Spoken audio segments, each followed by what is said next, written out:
Welcome everyone to today's live stream. April Fool's Day, but I'm not playing any pranks on you. We're actually, I'm wondering if people are starting to think like, oh yeah, it's April Fool's. Maybe he's got to do something with the live stream. Like, I guess I could have said, live stream today. Game is going to be Hello Kitty Island Adventure. Could have done that. Yeah, but like, we're going to stream some Hello Kitty Island Adventure. That's the stream today. Forget it. No Man's Sky. We're done. We're just going to do Hello Kitty Island Adventure. So yeah, welcome to today's live stream for some more Saturday fun. We got Timmy here. Timmy? Hey, wake up. Wakey, wakey. And he's like, I'm tired. He played very hard earlier chasing the ball. Which one you want? Got two treats for him today. We're going to do one or the other. Which one you want? You want the big one? Or you want the little one? Put them both down, see what he picks. So. Come on, Timmy. It's not a trap. It's not a trap. Pick one. Everybody's wondering what you're going to pick in the end. Put them separated. See which one you're going to go for. You're going to, yeah. Nope. He's still not sure. He thinks it's a trap. Like, this is unusual to get two treats. To be given a choice. Usually he just gets the one.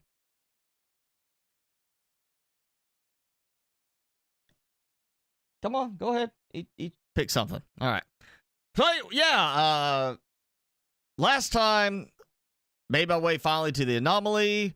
I was able to use that to get some of my past upgrades from like the expeditions, like my nice gold small vessel. So I got me a decent little ship, and I messed up, but I got the freighter, the free one, and I didn't, spend an hour trying to get an S-class version of it. I'll do an S-class one later. So I got a freighter.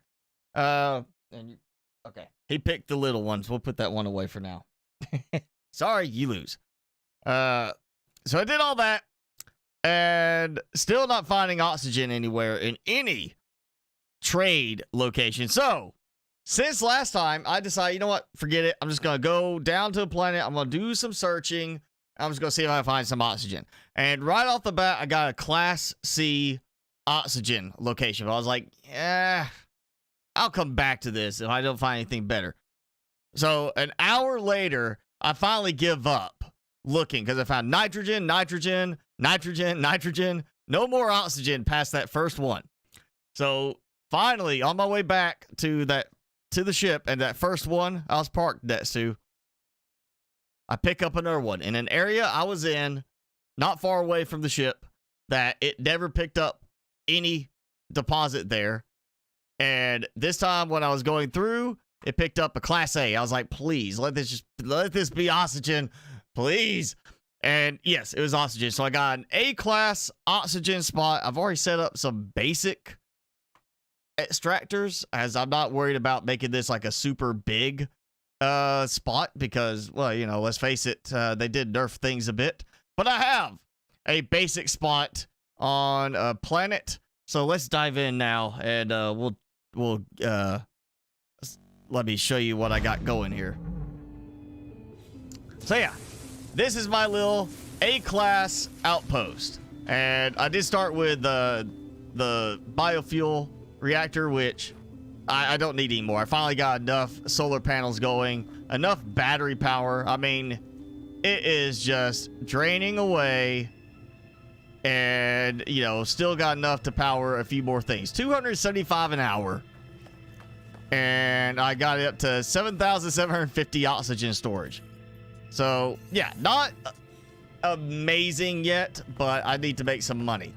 And so from this point, still can't see it, but my ship is up in space, not far from here. And I can teleport to my base, or to my ship, which is still, I find funny. I don't know why you can teleport to it, but you can't teleport back from it until you build a teleport spot. At least this time it's not making me float in the air. But yeah, I got tons of oxygen going. I haven't actually been doing too much with the refining. I've just been kind of coming back daily, trying to remember to do that to pick up more oxygen. So, yes, I got the oxygen going. We're going to get some chlorine going. And trade terminal. Let's just see. It's going to be a case that was like just a bug and suddenly I have oxygen. No oxygen. But I got money. I got my money back up. Oh. Well, fine then. I'll do it in the Starship inventory. How about that? Yeah. Okay, now. This is the problem. I got to go down to the spot below because I don't have a teleporter yet in the base. And I'm going to have to fly out to the nearby space station just to teleport down, so I don't get hit by somebody flying into my ship.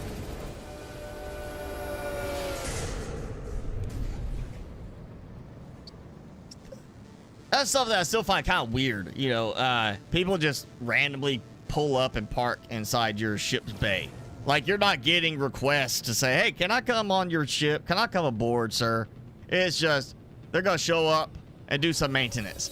You're basically hosting your own space station in a ship kind of form. I mean, you know, there's no checking clearance, nothing like that. It's nothing like, can we come aboard? Well, if it's a pirate comes on board and starts shooting up my crew, you know, it seems like weird. Everybody's just like assumes it's okay, land on the ship.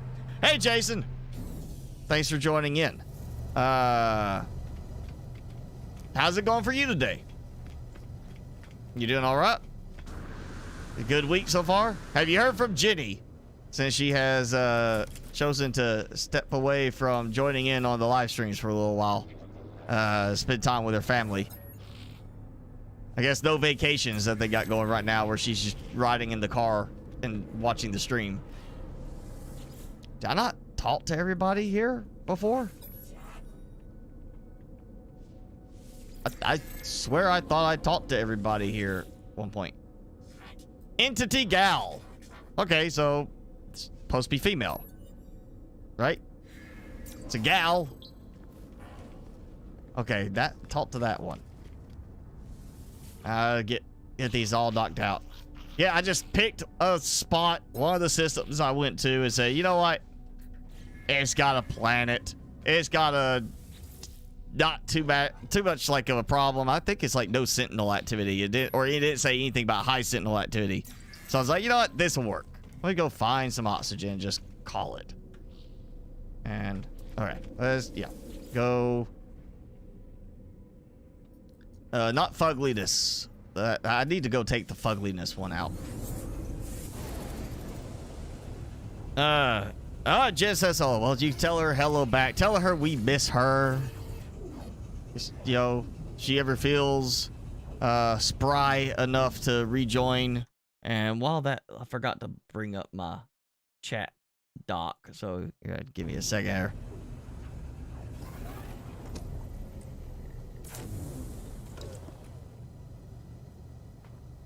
Oh yeah, I have my.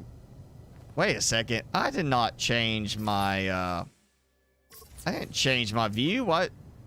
I didn't zoom in like over my shoulder, more like that. That's weird. All right, yeah. Oh, diplomat. I bet 50 aliens. A little delayed on that. Let's see how I'm doing. Yeah, still empty. So 275 an hour per each. That's 725 an hour total that I'm producing, which is fine. I mean, it's not going to take. I mean, that's what 10. Yeah, 750 an hour. Okay, network extraction. So that's 10 hours ish. So in a 24-hour day, it's not a problem having 3. I need more storage, which is why I got more metal plating. That's why I went and bought some. I still think this is kind of ganked up the way they do the stuff with this. I mean, they could kind of make some of this a little bit easier to target on some things. All right, that should all be linked over there. Yes. Okay. So now...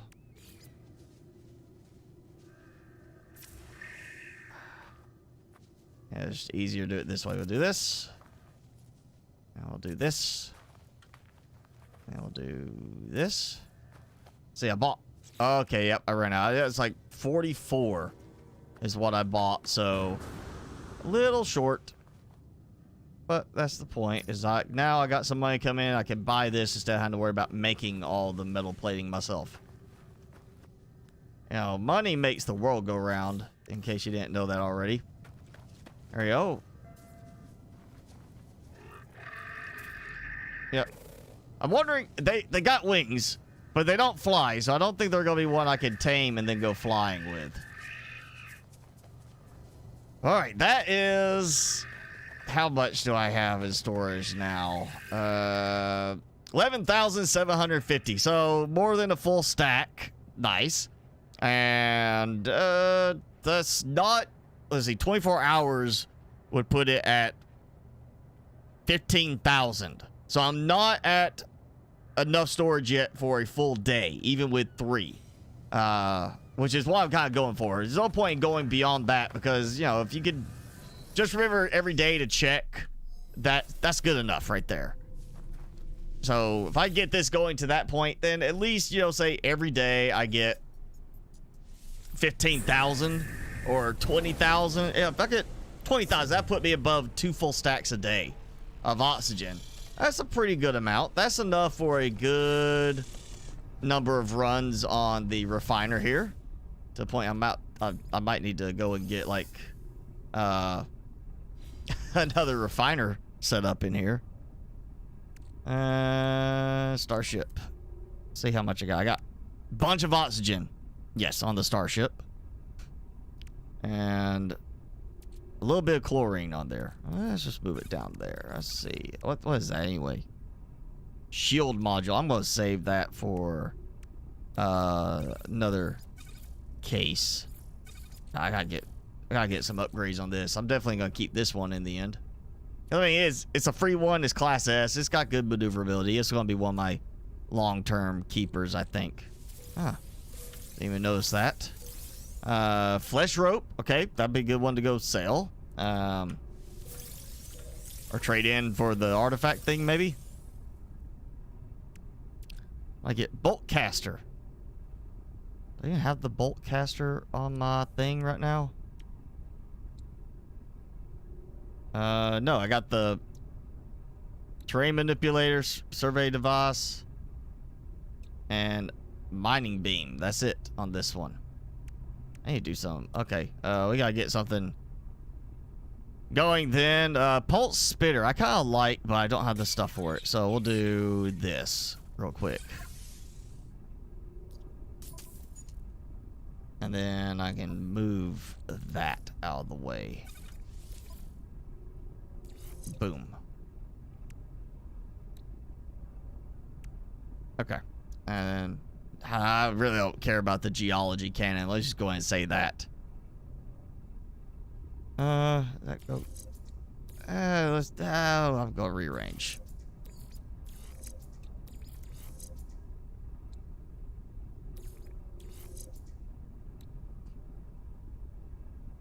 Let's say that's visor, but it's not supercharging it. So, oh well, yeah, that works. Okay, that gets some stuff out of the way. Let's see. Oh, and I did sell, as my money indicates, if you remember last time, I did sell some chlorine, just get some money going so I could buy stuff to build out there. But when I sold the chlorine, it kept slowly dropping the demand. You see, I'm down. I was like 3% below, like minus 3%. And now it's down to minus 12. So I kind of decided, all right, I got 1 million units. I'm going to, I'm just going to wait until I get a bunch of it. And then I'll just go and bulk sell it now. So it's not a problem. May go just sell it in another system, actually.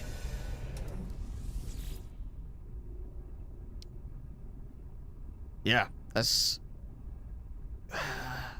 Be great having the old style of building the multiple medium refiners, but oh well. Not getting that option right now. So I still need to do that. Ooh, cultivation chamber. Oh, I got it. That's right. I went and found some Fecium on one thing when I was exploring for oxygen. So, where do I want to put that? I mean, that opens up all the way back to here. So that's basically going to be in the way if I try to build on this side. It's going to intersect with that. I mean, it wouldn't be a bad thing, but I lose a green side of my wall if I do that. And I got that. You know what? We'll extend the room. I would like a little bit more control over some of this, where you don't have to like keep extending the hallway like that to make sure that a room is completely separated. But you know, it is what it is. Gather plant material. Okay, so not the little freestanding planters that we could use before. That would do so much. It's kind of inefficient, actually. It's not really good. Felonious, good afternoon. Thanks for joining in as well.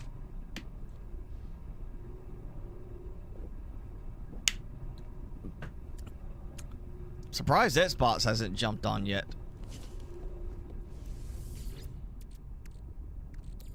Alright, starship. I'm gonna just dump into the starship. And then let's pull a fresh, well, fairly fresh stack. There we go, get some more going. Alright, great. Now, can't teleport from here. So I need to unlock some goodies. Part of that, I need to unlock some base building stuff still. So I need some more salvage data. So we're gonna have to go do some exploring. Let's see. Oh, which planet was it? I think it's this one. Yeah. Yeah, I went to this one. I remember seeing it because it is called the Nest. Somebody else named it. You see nothing about Sentinel activity. Starbulb, copper, perfinium, salt. It's got water. I mean, it's a not bad planet. I was like, you know what? That's good enough to find some oxygen, hopefully. And I did. I got an A-class A-class oxygen point. I'm good to go. So, you just gotta remember to get on every day to extract oxygen until I can, I guess, oh, maybe I could build it up to where it'll run for like 72 hours without needing to be emptied. Like even at maximum production speed, have it just be like, okay, yeah, it's gonna take 3 days for that to fill up. So if I forget, I'm not losing too much.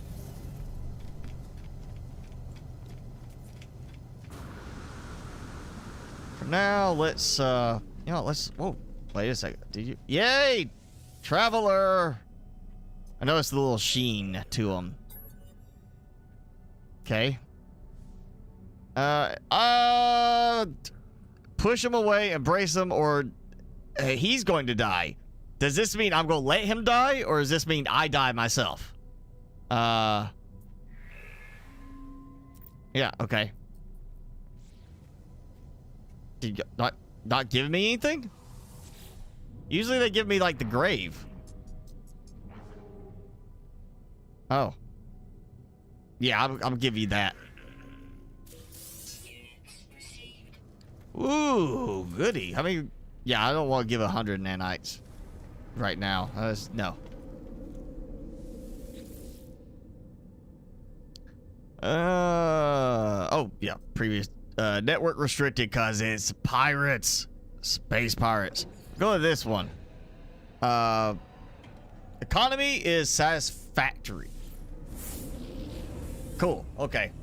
We'll check it out.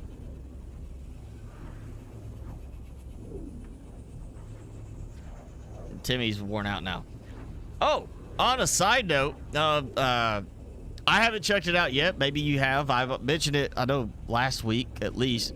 But Small Land released earlier this week. And it's 10% off. It's not enough to make me jump and say, oh, sale. And go ahead and try get it, despite, you know, it's just being just now released early access. But you know, it's getting overall good reviews. There are a few concerning reviews. People saying it just doesn't have enough content. The battle combat system is a little wonky right now and imbalanced. Which, surprisingly, I still think the same thing about Grounded, but, you know, Grounded's got good reviews.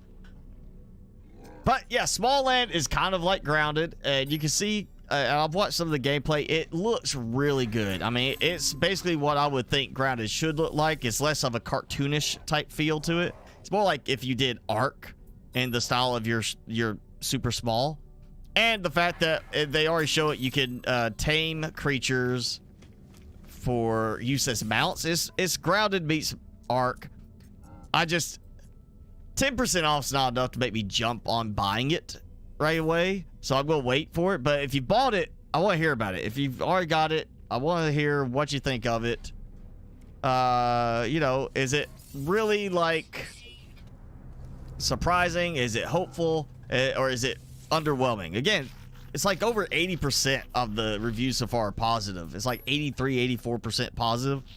But you read the bad reviews and you see where people are saying, like, yeah, like one person refunded it and said, wait till full release. And even then, be cautious because it's so unpolished even right now.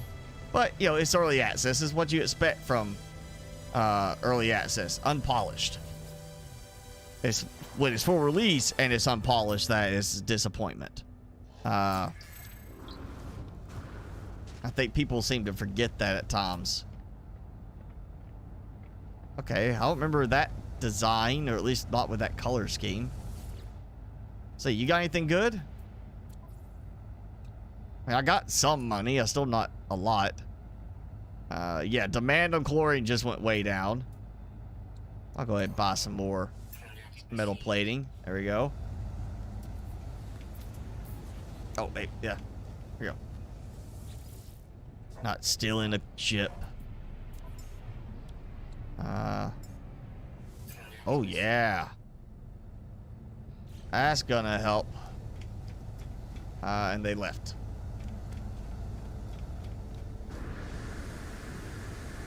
And Jason, Felonious, it's just gonna be you guys in the chat. You're gonna have to get the chat going. What's going on this week?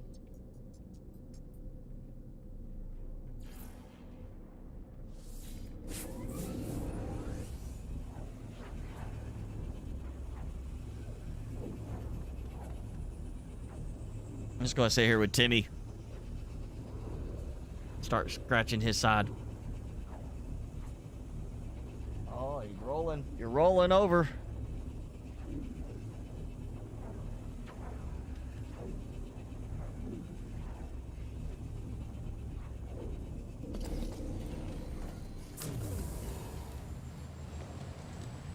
All right. Fresh day. I kind of feel like I spread those out a little bit too much, but oh well. I could do a third row if I need to.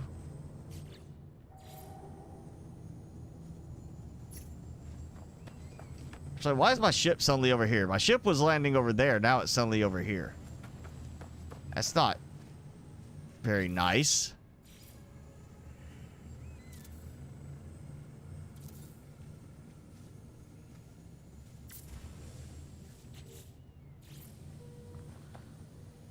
So I'll have to get me a parking spot here so my ship will stay in a consistent location.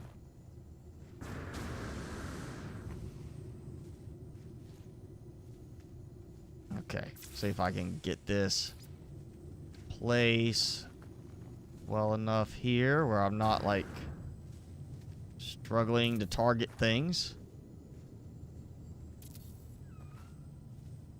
Oh yeah, look how off one of those is in terms of alignment. Okay.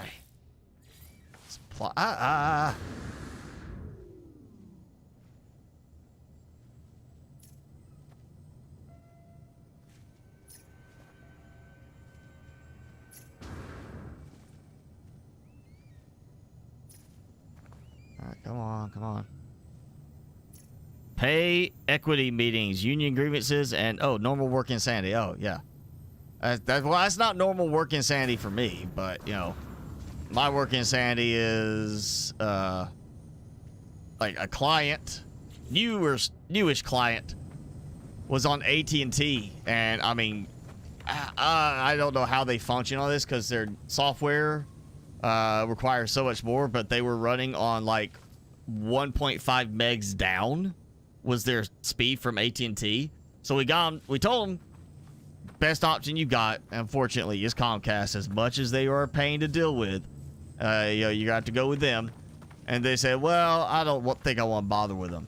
And then like 3 days later, hey, they're here. They just finished installing. I need you out here to swap us over.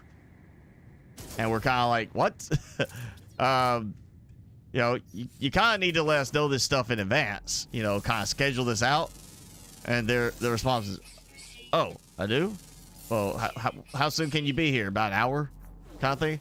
No, I went by there, and their network from the software company was so embedded in what the AT&T was that it was just, I could not take it down and migrate it. And then when I went back, come find out, their phones were specifically configured a certain way that even with everything I did to minimize the changeover, I had to call and spend 2 hours with their phone support group to get the phones updated so they were working again. I mean, 2 hours to get them to figure out what to do on it because they didn't know how to update anything. Because apparently the company has like just been steadily downsizing, which is why they were wanting to get away from them for some of their stuff. And it's like 2 hours to get their phones swapped over, and ended up being all they had to do is go change an IP address. Really, that's all they had to do. And they messed up in one spot, and took them 2 hours to really figure that out. Your computer store closed? Oh, hi, Sanchez. Computer store closed, and Felice got wind damage after yesterday's storm. We had storms over the night, and it wasn't bad thunder, which is usually like makes Timmy like get scared. It was the fact that it was windy and very hard rain. So there was points where you could hear the wind.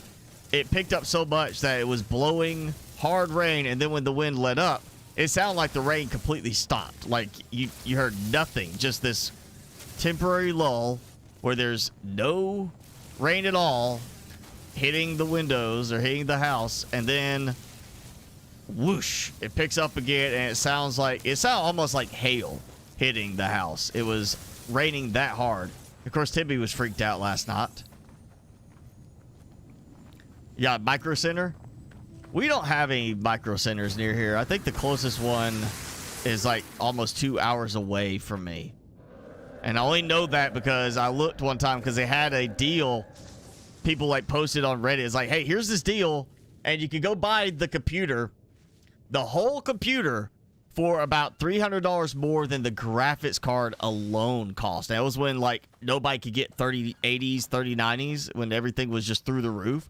It was like a $2,000 PC, and you could get the graphics card for just shy the same price on it. People were going and buying them, and then basically buying another graphics card to slap it in it, and then reselling it just so they could get the 30. It was a 3090 that was in it at that time, and it was like no delivery. You had to be in driving range and run and get it, and they were selling out within like an hour of posting it as available. I mean, people were having to like go and make friends with store clerks to say, hey, can you hook me up next time you get some more in? Give me a call before you post it. I'm so glad we don't have to do like that now. Still not cheap to buy certain graphics cards and such, but it's still not as bad as it was. Yeah, we don't have a micro center here. I mean, closest we have, and I would not go there and trust them for it, would be Best Buy Geek Squad. I mean, that's why my company does what we do for, we do, you know, residential calls too, because there's just nothing around outside of having Best Buy Geek Squad drive from like almost an hour away. So we'll do some residential stuff, but most of what we do is still businesses.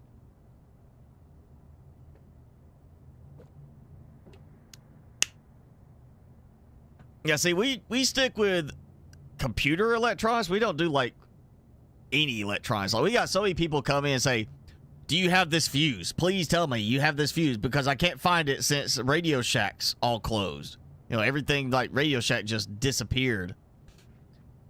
And we're like, no, sorry. We all the time getting calls for people wanting us to fix their consoles too. Like, hey, can you fix my Xbox? I don't know what's wrong. It's not working. And we just turned it down because, you know, there's only so much we were able to do on those. We can't sit there and, you know, we're not going to resolder anything if something's wrong with it like that. We don't go that far. We make sure we're not putting ourselves in a place where we might risk damaging it further if it's not working. So we don't do any soldering type work. And we all the time get people asking us to do that because there's just, you know, no places around that do that anymore. It's like, I don't even think there's a TV repair place around here anymore. TVs are just now, if it breaks, you just get rid of it and buy a new one instead of fixing it. I mean, you know, if you're tech savvy enough or can follow instructions on, like, you know, YouTube, you can go and fix it yourself. But most people just really, it's disposable, unfortunately. Everybody just buys a new one. Some reason that works on TV for some reason, but when it comes to like somebody buying a $200 Walmart special cheap Celeron Chromebook, they're willing to spend $100 to fix it. I don't know why. That sort of thing makes no sense to me. So where's the anomaly? I had the anomaly here, I thought. It must have, somebody else needed the anomaly in their system, so it had to go see them.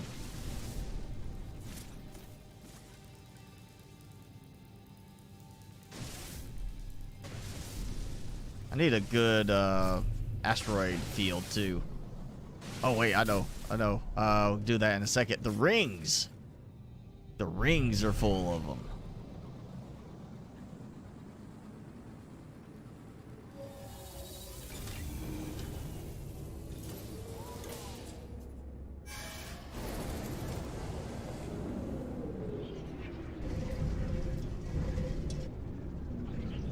I need to go do some digging. I need to find some salvage data. So you don't, I know I've seen it occasionally. You sometimes have those random ship captains that are like, hey, yeah, I can sell you some salvage data. But it's not a common thing. I guess I need to start watching for that. See if somebody's got salvage data. They're going to, you know, it's like willing to trade. And I just buy all they have. So I don't have to go digging. It'd be so much easier. Well, let's see. You like to custom order PCs? Yeah. Yeah, Best Buy, you know, a lot of places do that. They want to make you spend a little more. You know, it's that whole thing with like a car dealership. You don't need all these extra features that they always want to pile on when you buy a car. And you're like, yeah, I don't need that. I don't need that. I don't need this extra special code or anything. And you could usually save a lot of money. You got to find a place where people are honest. And, you know, I always say you treat people the way you expect to be treated. If you want to be dishonest towards people and rip them off, then don't be upset when somebody does it to you. You know, it's you're going to get what you do, you know, so be nice to people and treat them the way you want to be treated. It's the same way, you know, I mean, it's the Bible, you know, be kind to your neighbor, treat your neighbor the way you want to be treated. It's, you know, you would think people would want to do that, but no, there's still a lot of crooked people out there who are just like perfectly fine with ripping you off But if it happens to them, they think it's just a travesty. You know, like, why are they getting away ripping me off like this? They, no, I'm not going to stand for it. But then they do it to somebody else. You know, it's just... Yeah. So you find a place that's got people that are going to be honest and fair with you and try to help you out. Yeah, you stick with them as long as you can. It's just unfortunate that the smaller stores like that are just going away. You know, again, a lot of them can't compete with the price of the big stores like Best Buy. You know, you can't. They can buy in so much bulk. Most places can't compete with them. And really, it just comes down to, do you want to pay a little more? Or do you want to, you know, and have that service? Or do you want to not have that service and get it cheaper? Like, you go on Amazon. Like, all the time, I'd vote, you know, years ago, even back in the, if you never heard it, you know, I mean, you know, Guitar Center, but there used to be other ones too that you could order from. Like, I don't even know if they're still around. I think they may have got bought out or merged. But Musician's Friend, I'd always get those catalogs when I was a kid for, you know, their equipment stuff, and I'd go through and look at it, but I would never really order it from them because I ordered one thing one time and it was completely misadvertised. It was, oh, here's a pedal that does this. It sounds like this, and then I get it, and it was broken. The first one, sent it back. They sent me another one, got it. The same thing, it was broken, and then they said, you're going to have to pay to ship this one back. And as I said, you know what? Refund, shipped it back, and went to the local store instead, and just anytime I had something, I was like, I want to get this. Can you get it for me? I basically take them the catalog, say, here it is. I know you can't match that price, but can you get it for me, and can you confirm this is what I need? And that's where you get them saying, oh, yeah, this may not be exactly what you're wanting. You're wanting this, well, you want this pedal instead. And they, you know, they're knowledgeable. You get to work with somebody face to face, and yeah, you might pay a little more, but if they're not trying to rip you off, if they're trying to actually give you a good, honest recommendation, it's worth a lot more than saving a few dollars with, like, you know, going with another company, a big box store company. Yeah, well, Amazon, I mean, they're probably going to do this soon. But, you know, if you go on there, you could, if you look up, like, a motherboard, it's going to tell you what other people buy with it, which would help you out. But Newegg now, you know, they bought a PC part picker, and you can go in there, and it helps you pick out the parts to build and tells you if there's a compatibility issue or anything. They've added, on that, AI to it. So you can go in there and literally say, PC to play Minecraft with 4K shaders, and it will give you a set of recommendations that you can start as a template and then build from there, or you can just add it all straight to your cart and go and buy it. It still comes down, you gotta know how to actually assemble a computer, but come on, there's so many videos out there. It's YouTube. You can go watch how to put something together, you know, like that on YouTube, and you just gotta be careful. Most people, their first time trying to build a computer themselves, they're gonna be either extra cautious and afraid they're doing something wrong, or they are going to be like, oh man, this is easy, and end up breaking something. Like, oh, so many times we've had to fit stuff for people who was first time building a PC and they bent a pin because they weren't careful putting the processor in. Or the worst one is when it, I mean, this is why a lot of cases now come with the standoffs for the motherboard to mount to already pre-installed, because we have people bring them in and they never put the standoffs on the case before they put the motherboard in. So they put the motherboard in and short it. And now they've got to go through, you know, if they don't buy it from us, well, if they buy it from us, we usually build it. But if they don't buy it from us, they go to Amazon, then they try to build it first time and they break it, it doesn't work, they come to us to fix it. We say, well, you fried your motherboard. And we can sell you a motherboard, get you going quicker, we can build it for you.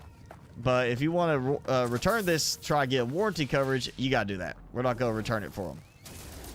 Oh. I got train manipulator and the mind beam and a weapon now going on this. Yeah, all right. I'm just going to do some digging. Get some buried modules now. Yeah, I saw that the other day.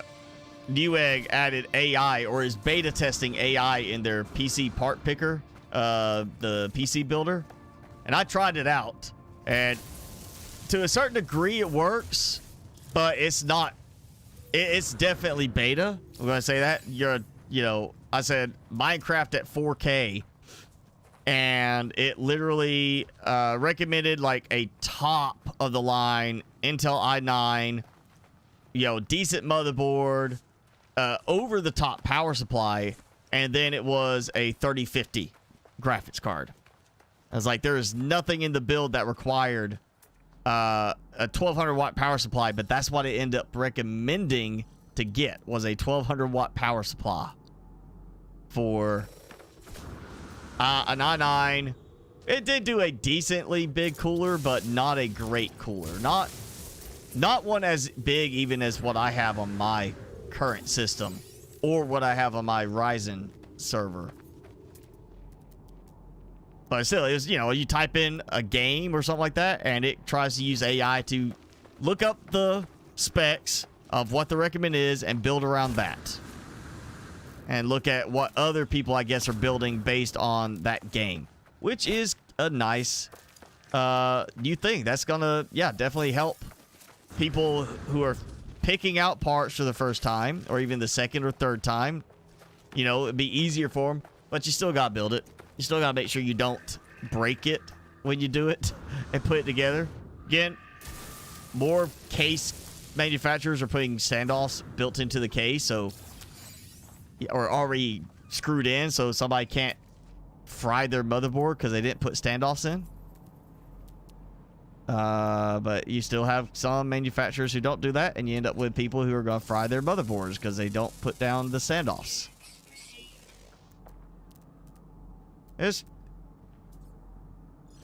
Building a computer is an expensive endeavor if you mess up. I don't work in Geek Squad. No, I would not work in Geek Squad. I work at a completely separate company. Again, we deal mostly with business clients. We do residential because we're one of the few places around that will do residential work. Like, we'll go out to somebody's house to help set up their printer, especially if they're elderly and, can't lift their computer or lift the printer, things like that. We'll go out and help with that. But for most part, we stick with business, supporting business clients that pay us a nice monthly retainer to support them. So basically we are their IT company instead of having to have in-house IT. Because company turns around and hires a single IT person.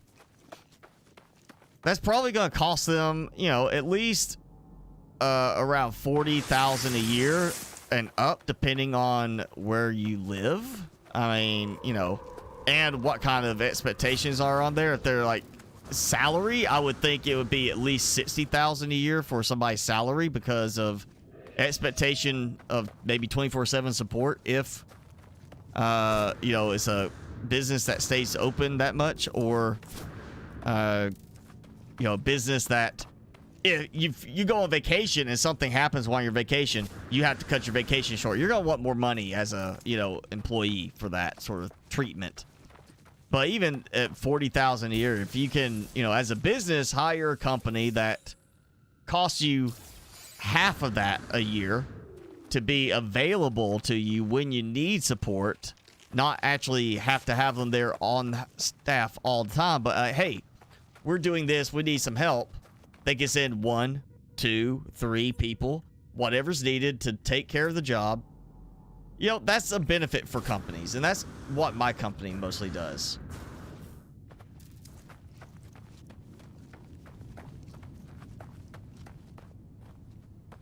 And some cases we're the full IT, some cases we just augment existing IT. One of the local hospitals used to use us to augment existing IT, where we'd be there every day. And we did even work points where they needed somebody there 24/7. And then we also augment IT for the biggest insurance company in our state. We help them on special projects, and you know, they spend between $300,000 and $500,000 with us a year alone. They buy their hardware from us. We custom build their systems, custom order their servers. They tell us what they need, and we help spec it out. You know, that's the kind of service we do, and you don't get that with Best Buy.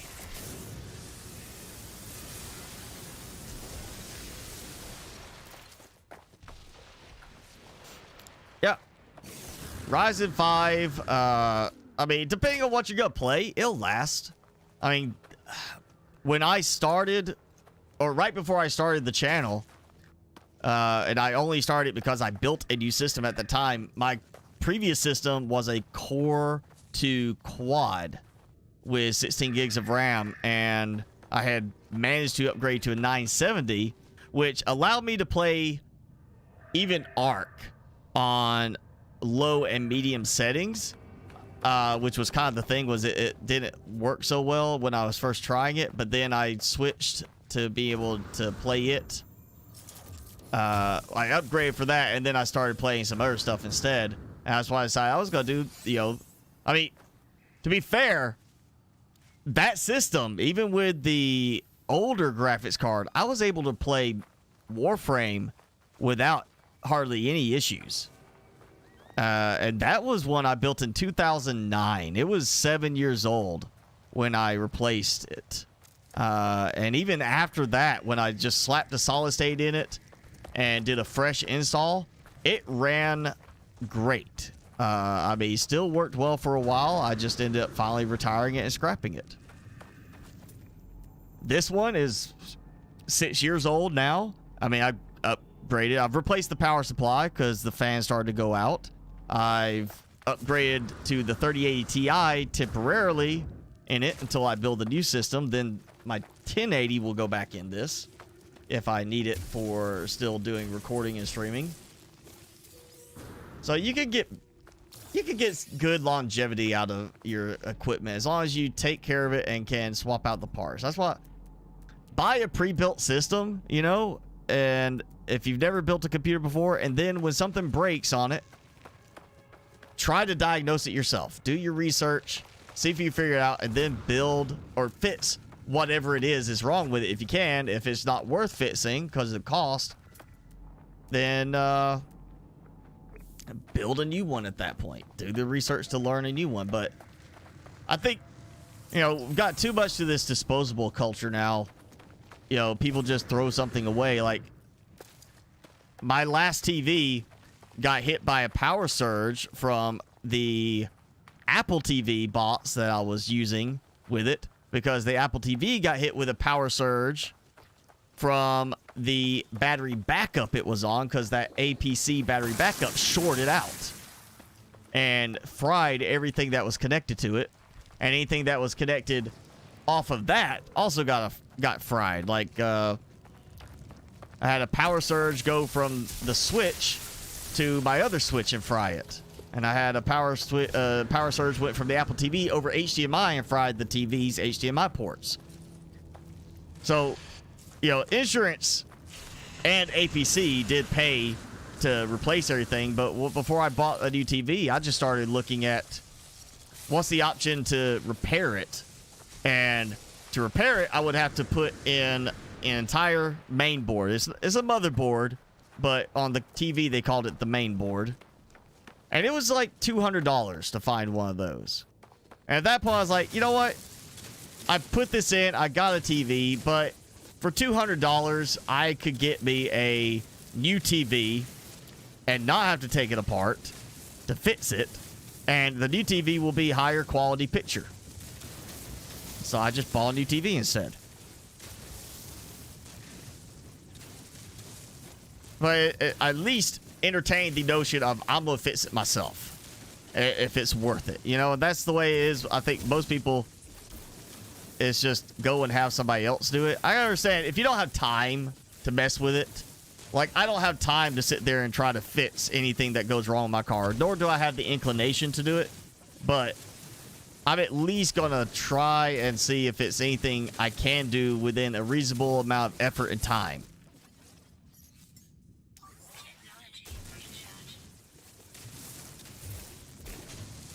But it's just not worth it. Like, for me, I'd rather go and pay to have an oil change, have my filters swapped out, everything, have it checked, and it's done in an hour, than me spending an hour doing all that myself, or more than an hour, because I'm not as fast at it.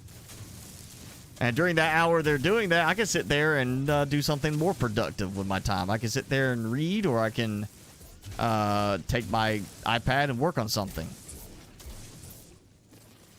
So, I mean, you know, if you're not good with a computer, you know, maybe it's not the best option for you to say, I'm going to replace the dead motherboard and have to reattach everything to that motherboard and get it set up and working, try to get the drivers working, try to make sure the activation carries, because Windows, courtesy of Microsoft, now ties your activation key to your motherboard. So even if you replace nothing else, you replace the motherboard, it ties your activation to it. And the only way to prevent that from being a problem is you have to use a Microsoft account. So you have to sign in to the Microsoft account for it to synchronize with the new PC. Otherwise, you have to buy a new Windows license key. And they started with some update to Windows 10. They started doing that. You used to could still activate it, but now they've taken it where it's a struggle to do it. You basically have to be able to turn off the key with the old motherboard intact, and then put it on with the new motherboard. It's a big pain. And you know, Jason, you probably wouldn't have time to mess with that, you know, with your work schedule and your life, kids and everything. So that's where you'd come to like somebody like me. You know,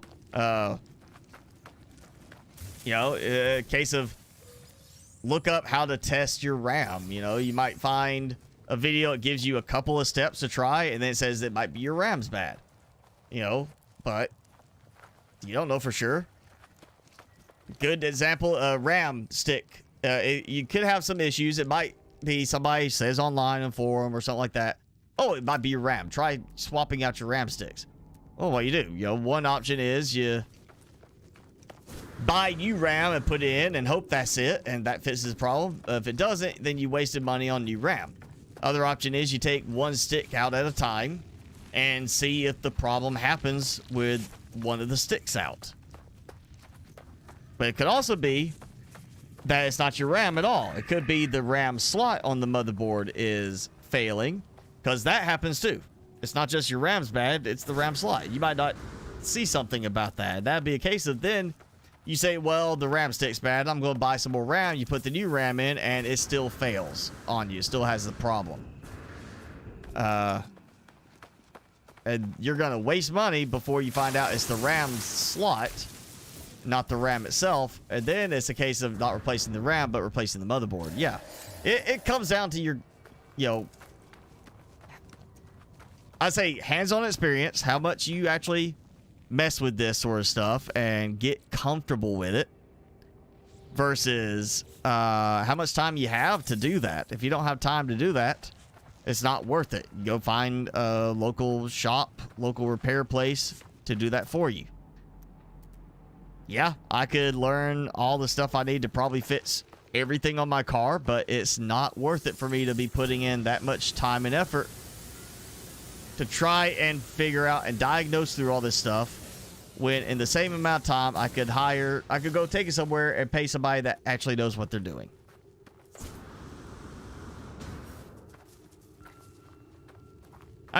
Yeah, changing out drives is, I would say, fairly basic. And hopefully, you know, you still keep like a Windows installation media somewhere. So you know, if your main drive fails on you, you can still go and reinstall. And hopefully you're also doing backups of your critical data. That's something a lot of people don't do. That's basic stuff. I would consider making sure your data backs up is basic. But apparently that's, I see enough stuff where people are like, have no clue that they should have been backing it up. They thought it'd be just fine. You know, that they would get it back, no problem. Or that you tell them, you know, when we got to replace the drive, we got to reinstall their software. They're like, well, I can't lose this. I can't lose this program. I don't have the installer for it anymore. Well, then you're going to lose it because your drive is dead. You know, you should have had it backed up then.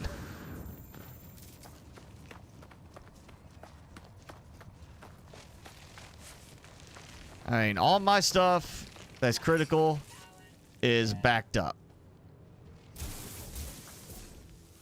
This PC backs up as a full image and file level backup. So if I need to, I can restore a file, or if I need to, I can restore the whole thing.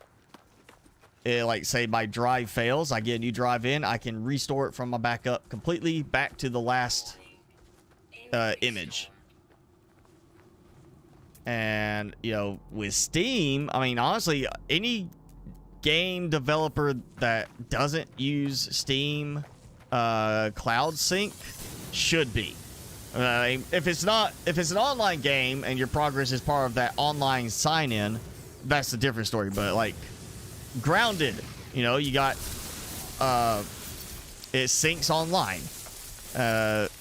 It's not just a feature of being able to say, hey, I'm going to go and change to my Steam Deck or something like that to play. It's the fact that you restore, once you log into Steam, you re-download that game, it will sync your saves, your game saves over, and you can start back from where you were. You may not have your mods. You may have to redo that. You're going to have to re-download stuff, but you don't lose your game saves. Same with the Apple Drive, the iCloud, Google Drive, OneDrive. If you put your stuff in that, if it syncs online, you don't have to worry about it. You just sign back in and re-download everything, let everything resync.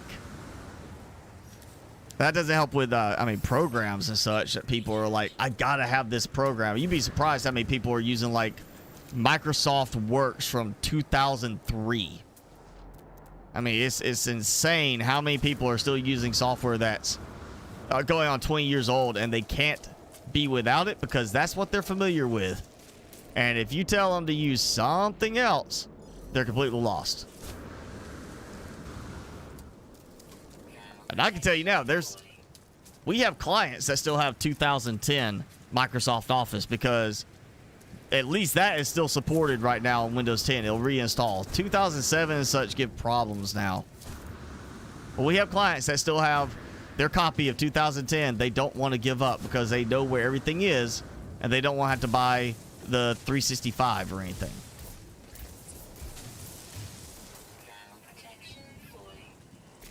All right, come on. I'm under here. There we go. Thermal protection is good. No? Technically, this is a cave. There we go. And a sandworm.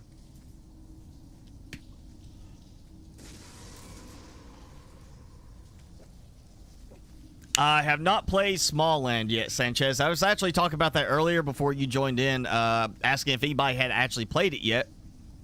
Because it's getting good reviews. I mean, I think it was like 83, 84% positive. But there's enough of the negative ones pointing out certain things that, that and the fact that it's only 10% off right now has made me decide to not jump on getting it. People saying, you know, nothing with like so much necessarily performance issues, but just balance to the game, which I still feel there's certain things in Grounded as well that's imbalanced and have not been fixed despite how long it's out of early access. But no, Small Land does look interesting. I am going to be keeping an eye on it, but right now 10% is not enough to make me jump at like, oh, I can get a good deal on this, especially when there's some significant bad reviews as far as how the details they point out. So no, I haven't played it yet. And Silver Samurai, I don't have PlayStation, nor am I inclined to get a PlayStation. So I don't know if PlayStation Plus is necessary for multiplayer. I would not think that would be the case, that that would be locked behind that sort of requirement on No Man's Sky. It should be multiplayer anyway. And the last I remember seeing, I think multiplayer was expanded so it's cross-platform. So you could play on PC with somebody that's on Xbox and somebody that's on PlayStation. You can all still play in the same, same time and be able to do stuff together. It's not restricted to that. So I don't think it would be restricted behind PlayStation Plus, but you never know what Sony pulls. They may have said, we're going to make this now a requirement that anything that needs that type of feature is going to require them to buy a PlayStation Plus account. I mean, it's perfectly possible that they are making that a requirement for it to work. I just don't see why it would be that case. All right, we got an unknown grave. Well, I'm going to go to the grave. Yeah. Again, it's like $22 or something like that, around 21, 22 US on Small Land. But, it's 10% off. I've paid for my fair share of games that have ended up becoming abandonware or being released too early and then never actually reaching the polish of a complete game. So I'm not ready to jump on board with buying yet another game that might end up fizzling out within a year or two, where basically the updates stop. Now, if it was like $5 right now, special, early access release deal, yeah, I could go for that, but not $20. I'm gonna wait a bit and see what the reviews turn into. Again, it's got good reviews overall. It's like 83, 84%, I think, when I saw earlier. But if you read down through some of the negative reviews, you can see some of the complaints, and they're notable complaints, something that you would pay attention to. The imbalance. It looks better than Grounded. The Grounded's got that cartoonish look to it that it fits for Grounded because you are just a kid that has been shrunk down. It's not meant to be overly serious. I find that if a game has a cartoonish look to it, I cannot take it serious. I can't look at it as like it's supposed to be a serious story. The more cartoonish it is, the more I expect it to be filled with some kind of comedic element, like, not too serious, joking around aspect to it. Because if it's just, like, I would not expect a Dark Souls looking game, like that style of game, to have a cartoonish look. The theme of the game, everything is not really meant to be comedic. So I wouldn't expect it to be looking like a cartoon. Oh, wait a second. I thought I had an Atlas pass. I do have an Atlas pass. What? Okay. Is this not working now? Okay, look. That is an Atlas pass. Why is it not opening? Oh, and the other thing with the Small Land that got my attention that I'm still not happy with on Grounded is the fact that Small Land actually, the devs know what we want. You play Grounded, what do you want to do? You want to tame a ladybug and use it as a tank. Come on. They're not fast, but they're tanky. You use it to help with fighting. You want to be able to sit there and tame a spider and use it to, you know, as your aggressive mount. Can't do that. But you can see from all the promo stuff for Small Land that they've taken the stance of Ark. And yeah, you can go and tame, say, a grasshopper go bouncing along the landscape. You can, why's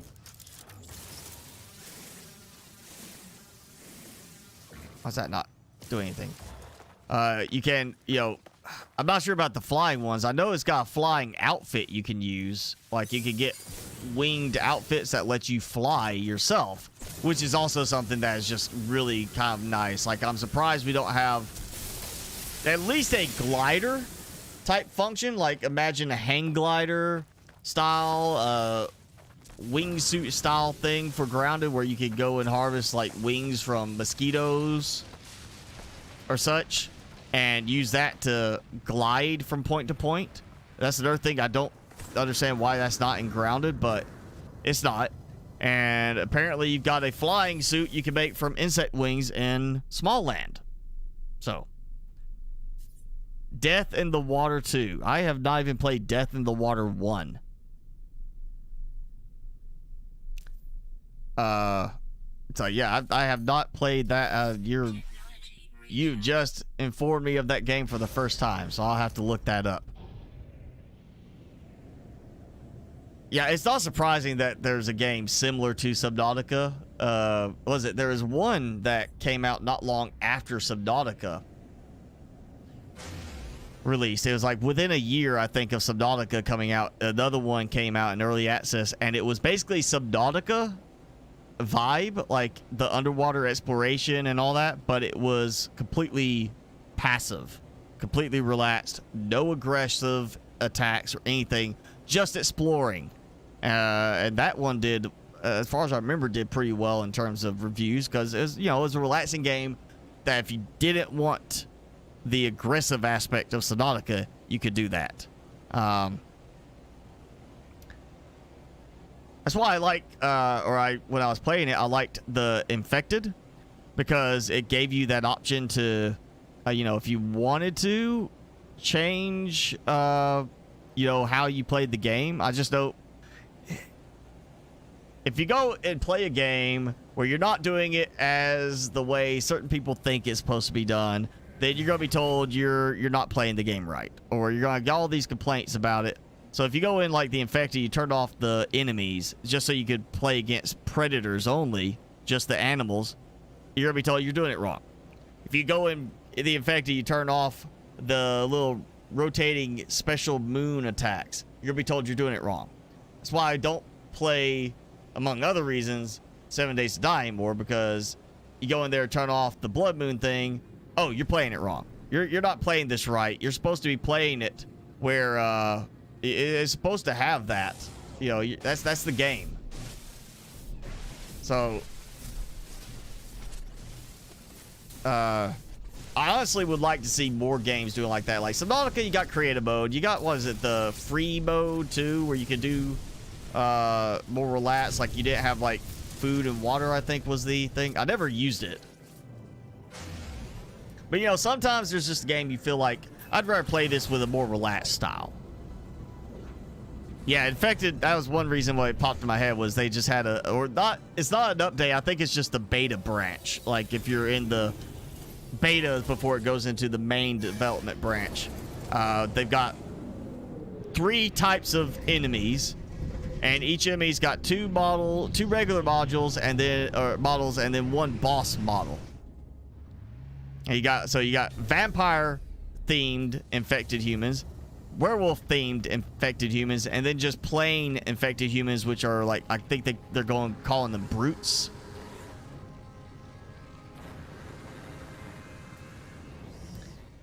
But yeah, that's why I saw that, and it popped in my head for that. You could go and turn enemies off. You could turn off the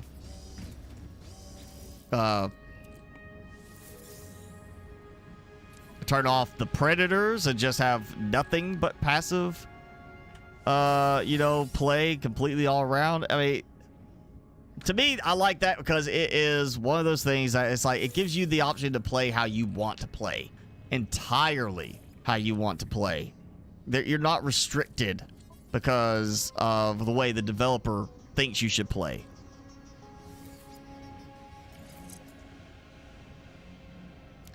But at the same time, if you don't do it a certain way, people, if you do like as a YouTuber, they're going to complain about it. They're going to say, you're doing it wrong. It's like people with mods. There's certain people, not pointing fingers, that if you play with mods and you change something, they're going to say it's like,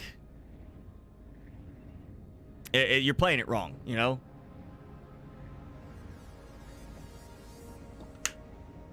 I mean, you play,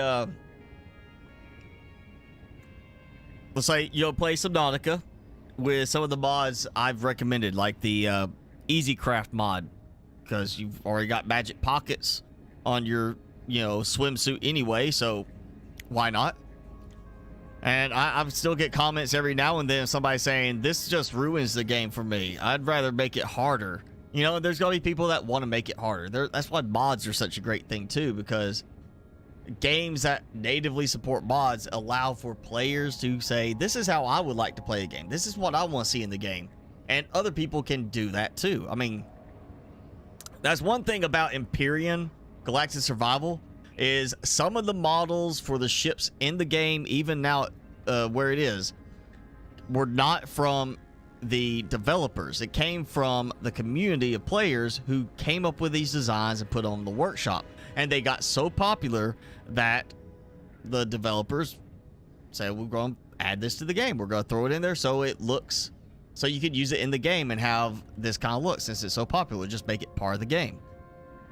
And, you know, that's the same thing we've seen with people who have done mods, like Planet Crafter. There's a mod to auto replant the plants, and immediately next update was, well, here's this. You don't have to harvest the seeds every time, just replant. Well, that became built into the game shortly after that. Where was I was looking for.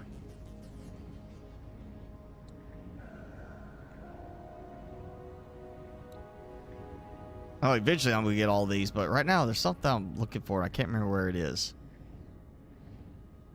I don't need the underwater yet. Oh, it's okay. That's the materializer for.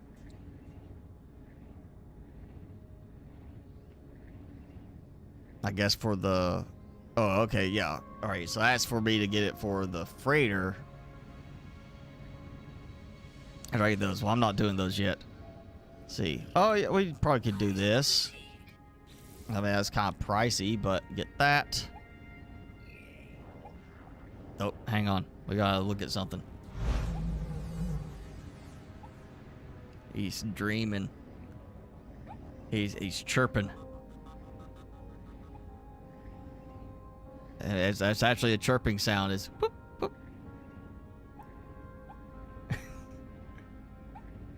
He is chirping away.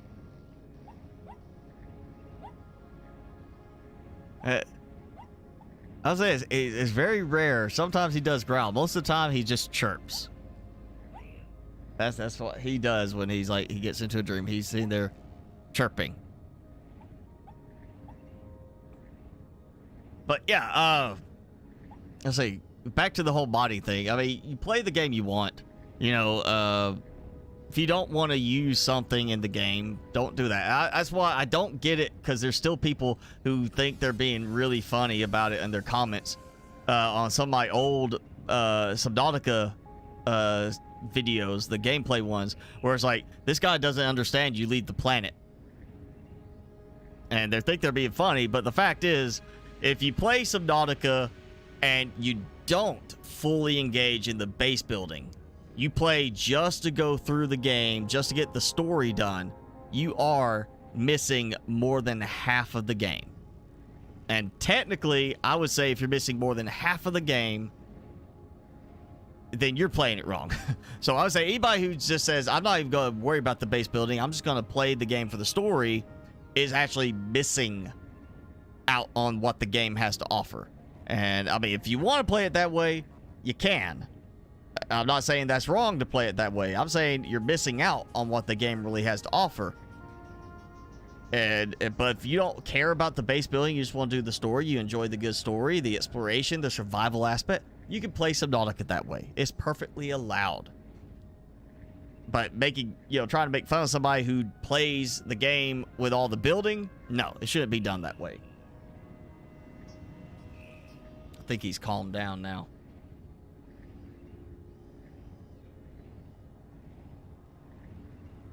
Oh, he woke up from that one. Put the treat right in front of his nose, and he smelled it. You want it? There you go.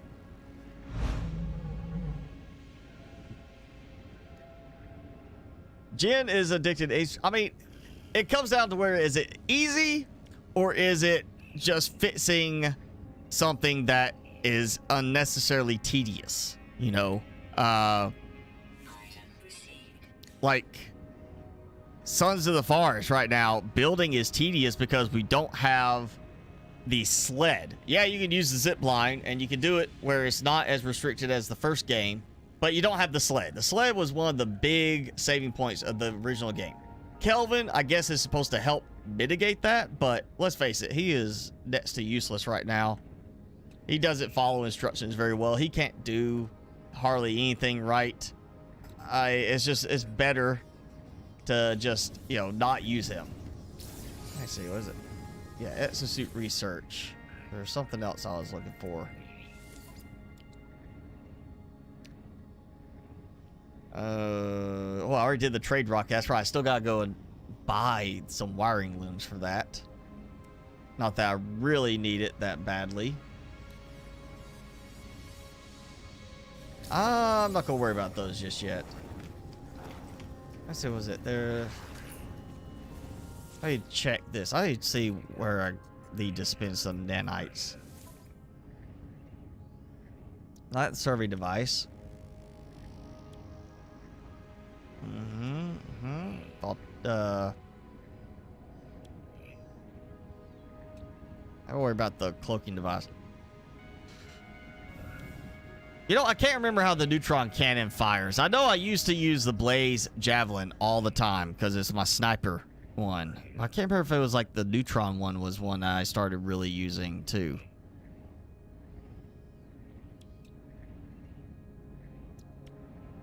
I'll remember that being the icon. I think they updated the icon.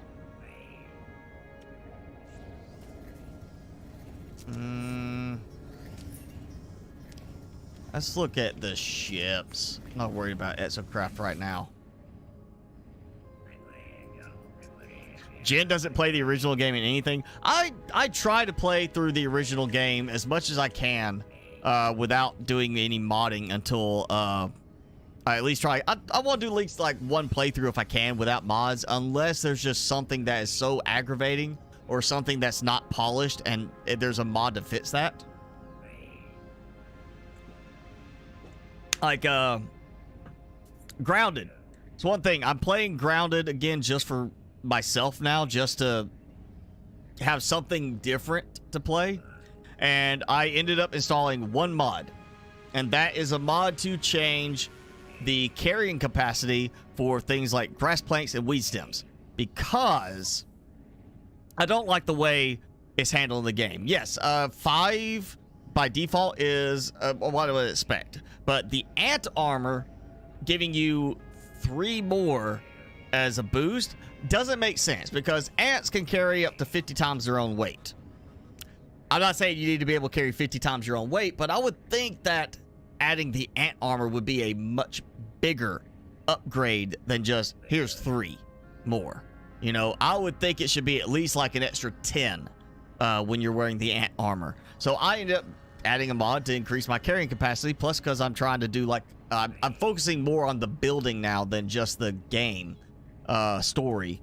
So I am trying to do a lot of building, and doing that, and the fact we have no sled, we only have the option to move 1 pallet at a time. No, I had to just go ahead and do it. I had to give in and do a mod for it, because I just couldn't handle it. Like this. This right here annoys me. That most of the time, it dumps me back out of the menu after I buy something. And instead of giving me an option to stay in there. Like, why would you not just let me stay in there? You know, instead of doing this. And, I don't have to worry about that yet. But yeah, that sort of thing, I could do a mod to fix that if this was like an early access game. But, you know, that's why I don't play with like mod packs, like the Minecraft mod packs. I won't play with the mod packs because I don't want to be told, here's all the features you're going to have. I'd rather be able to pick my features, what I want. I just want to have them be compatible, you know? Like Fallout 4.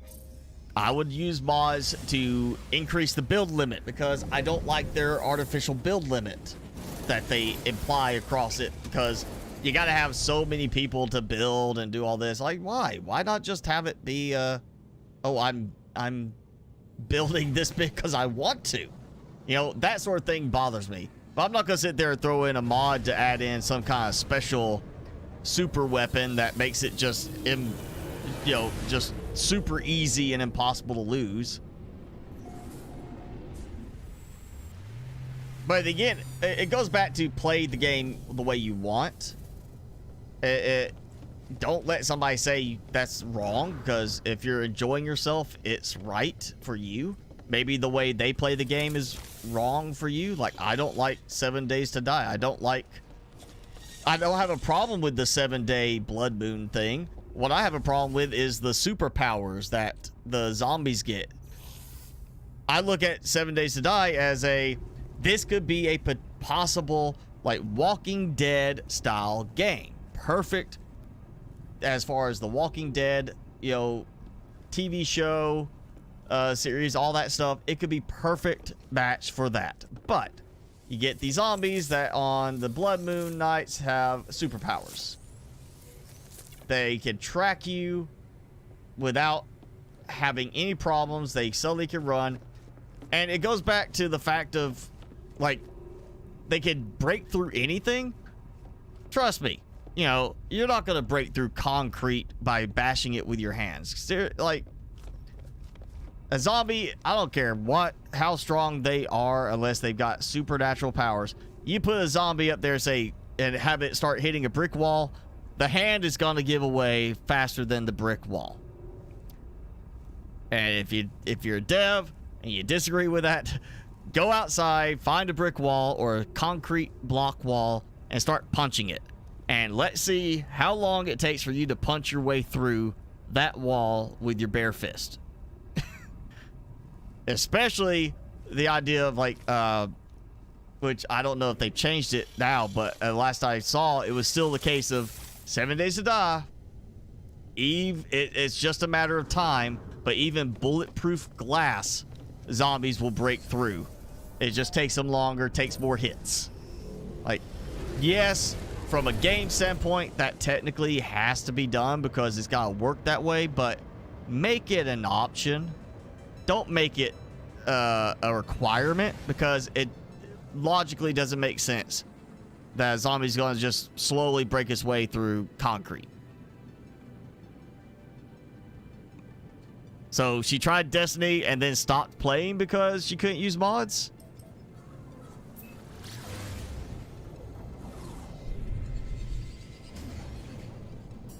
Like, or did she just keep playing it anyway despite that?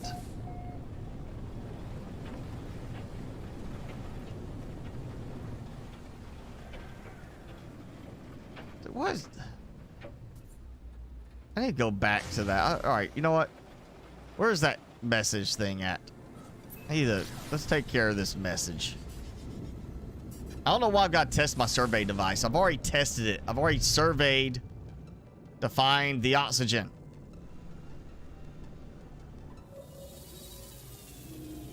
Also don't know why that didn't stop me at an appropriate distance.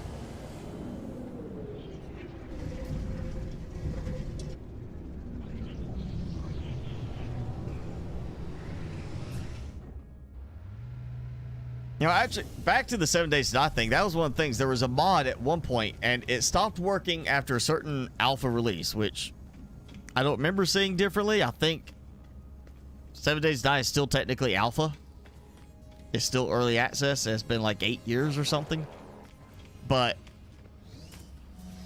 it was a Walking Dead mod. And basically what it was they went in and configured it with like some kind of config thing. I can't remember exactly what it was, but maybe a config file. But basically changed every zombie type to the slow walking zombies and disabled the whole superpower blood moon thing. It just got rid of all of that. Okay, what am I supposed to be getting here that is like sending me to? It's got... I did that. Search for a hotspot. Already did that. Or is this the... Oh, that's... Yeah, that's just that one. I think they would have already, like, got this fits where some of these don't track correctly.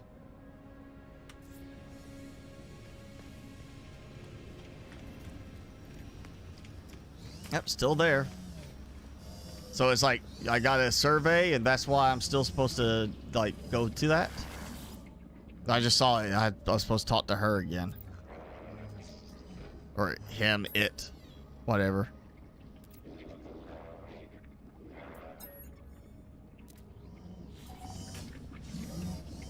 Okay, is that good enough? Complete that suspicions. Okay. I already knew that.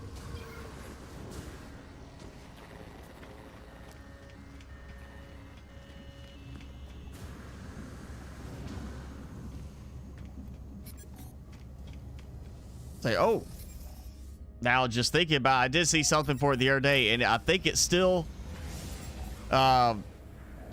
it's not yet early access, but it's coming out soon. But game called Rooted, and I want to say maybe Jason, you're the one that mentioned it to me originally, or maybe we looked it up at the same time. But it's a game called Rooted, and it's a post-apocalyptic survival game, but it's not a zombie survival game. There's no zombies. At least that's what I've gathered so far. It's just more of just general survival against other NPCs and possibly if you do multiplayer, other people.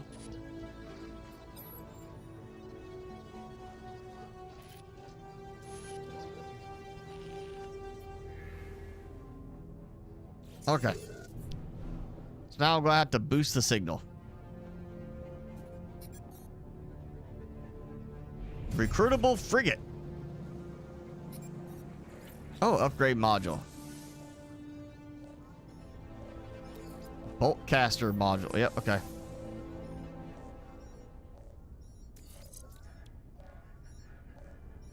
That is not a lot of extra damage.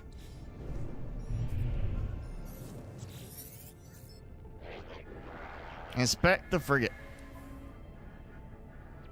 Decline. You're only a B. Probably can't afford an S, but still.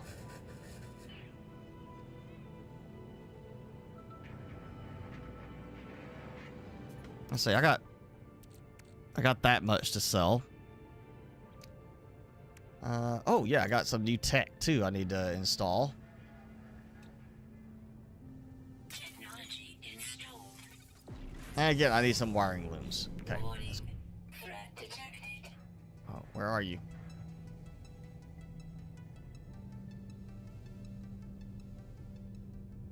Okay, threat detected. Where is the bounty? Maybe I want to go get this one. I got me a good laser.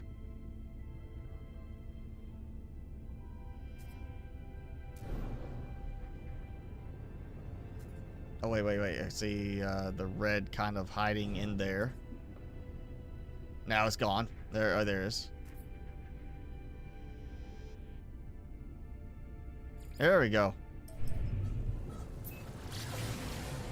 Not a substantial reward, but...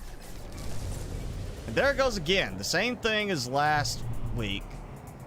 where I'll press and hold the button to fire, and it suddenly stops firing. Just random, like right after I started firing at them. Not because it was overheating.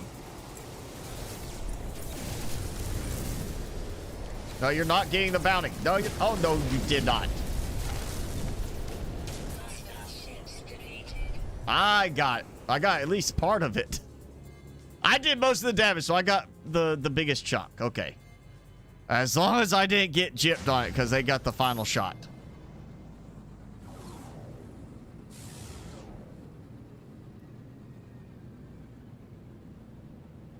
Timmy's not eating this snack.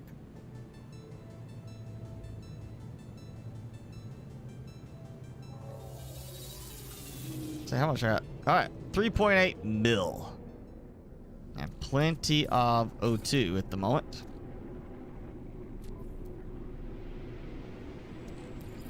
Plenty of O2 here as well. Let's just put part of that in. Yeah, I need to clear some stuff. Okay, that's weird. It kind of parked me there, but put my visual behind the ship.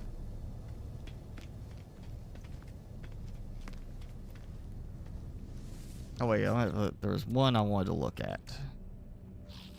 Memory fragment. Okay, that I don't remember those. That's different.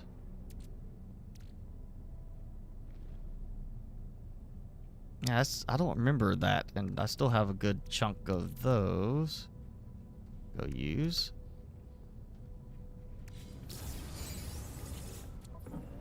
Okay, let's sell. Demand is going back up a little bit. Not by much.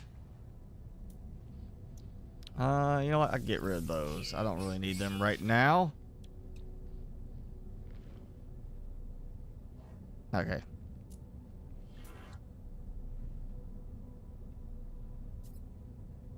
Highly valuable. Okay. I don't think that'll count for like a... I want... Oh yeah, I can still...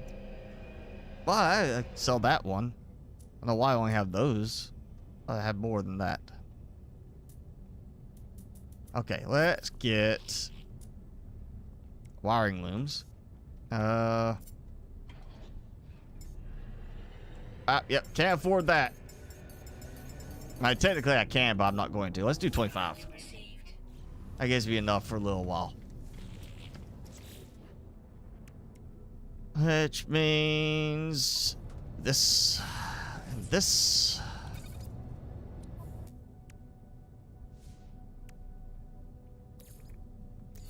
Nope, not there. Okay.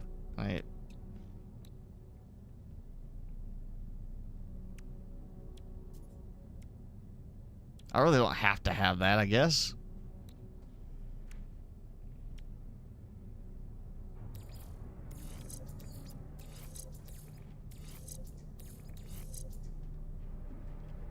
There we go. Maybe that'll help a bit.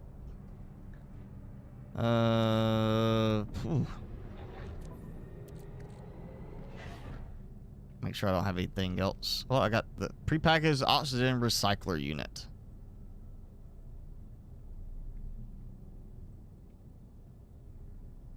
I think I might sell it.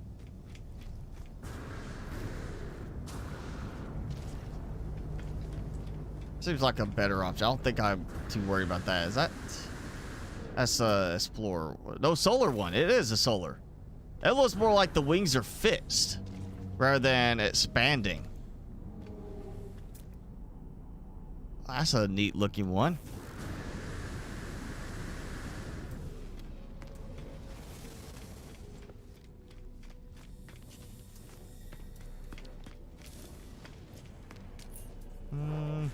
Sure, why not?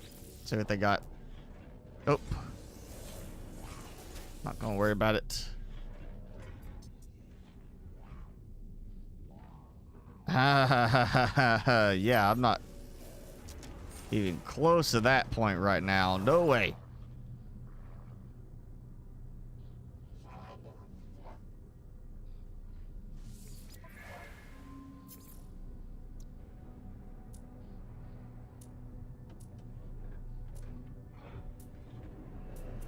Really? Where is that one? I thought I remember selling him stuff.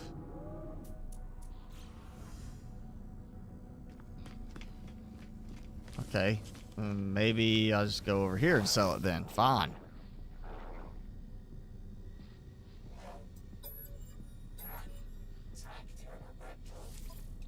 Alright, we're gonna sell that. And ooh, let's see. Jetpack, capacity, efficiency, and boost duration. Nice! That's all I'm gonna be getting.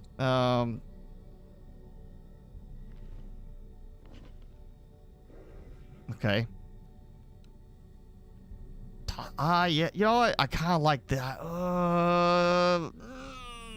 Yeah, I'm gonna do it. I'm gonna do it. Make me move faster. I need to start doing some stuff for like my jetpack. Where? Yeah, I got it. Okay.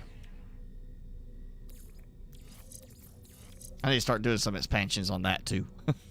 I haven't been expanding it.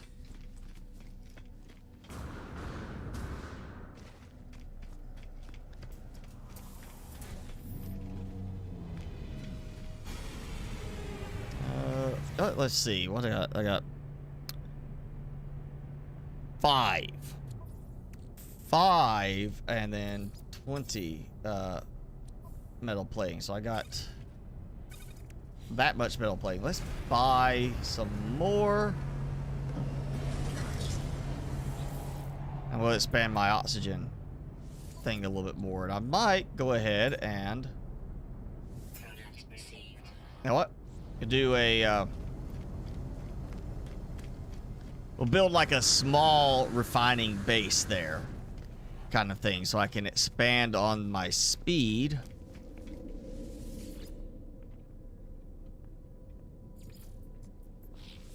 Yeah, that one refiner in the ship's just not enough. It's too much trouble. I have to go back there till I can get the teleporter.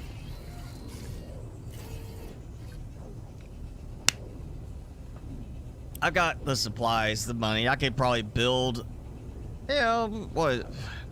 If it hasn't changed, it'll be 2 large and 3 medium refiners.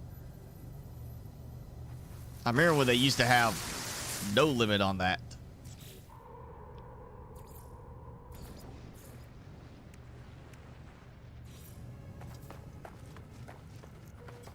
All right, we'll just do it right here. How about that? As long as my ship doesn't land in the middle of it.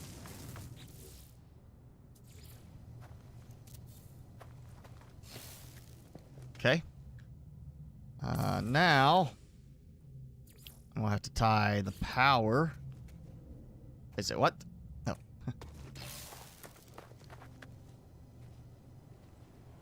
That'll work.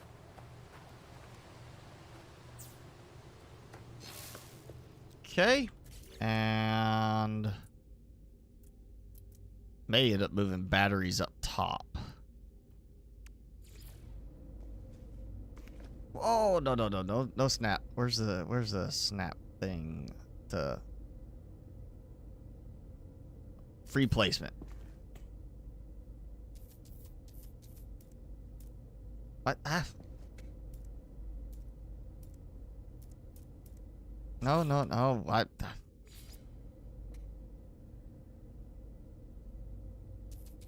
They couldn't make the rotate faster. Okay, so dihydrogen jelly either way. Oh.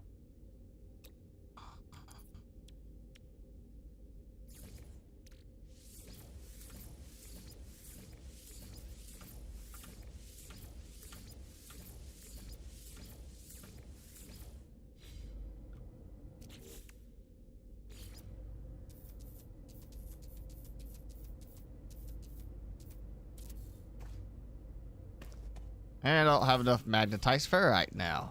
Okay.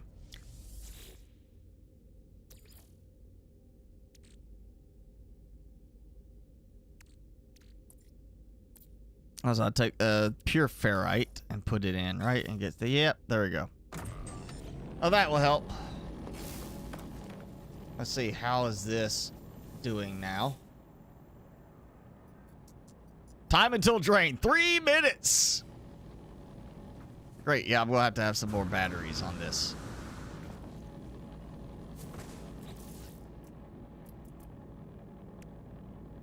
Some more batteries.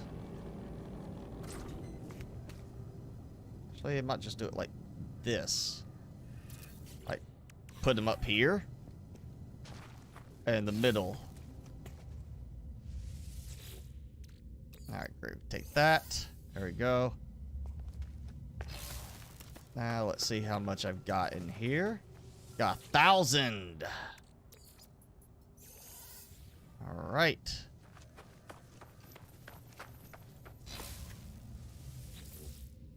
So we'll go and put in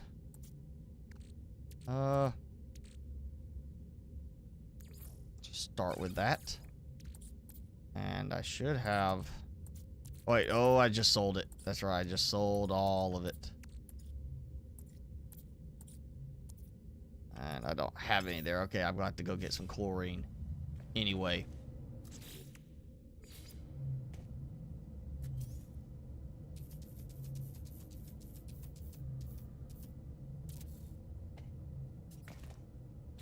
And get some more magnetized ferrite. Alright, we'll do those.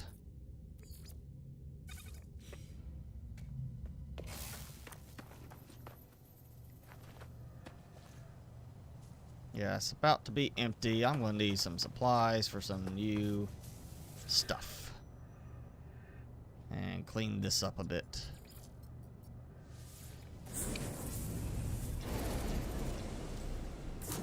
Hey, Reg! Thanks for joining in. Jen living with her parents, I don't know. You talked to her more recently than I have.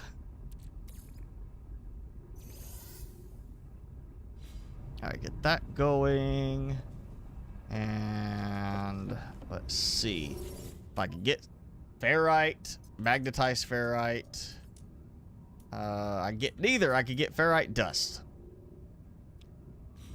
And I'm gonna have to teleport from somewhere else anyway, so you know, might as well go ahead and get go to the space station. I think I can buy better resource options there. 30 months, all right. Half a year and you'll be at 3 years. Yeah, so you got just 6 more months. So you're at the 3-year mark. Wow, it seems like, can't believe it's been going on that long that I've had memberships going.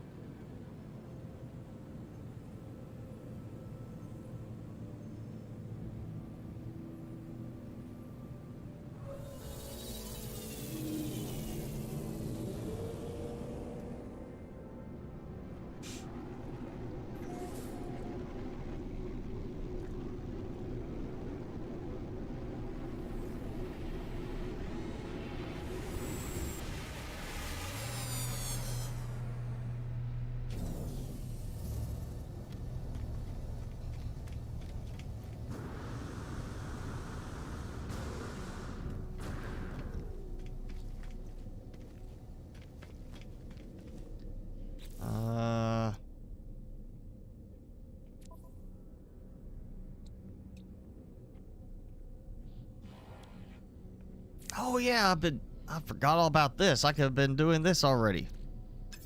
Oh, let me see what kind of Still not a fan that it lets you scroll past the window. Ferrite dust, that. Okay, so I get some more ferrite dust here, but no magnetized ferrite, pure ferrite. Let's see what they have. Come on, you guys. You know you got some ferrite.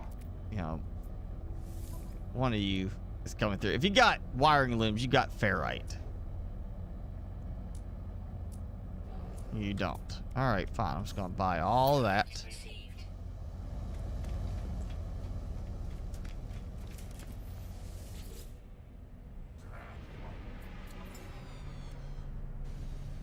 Let's just buy that.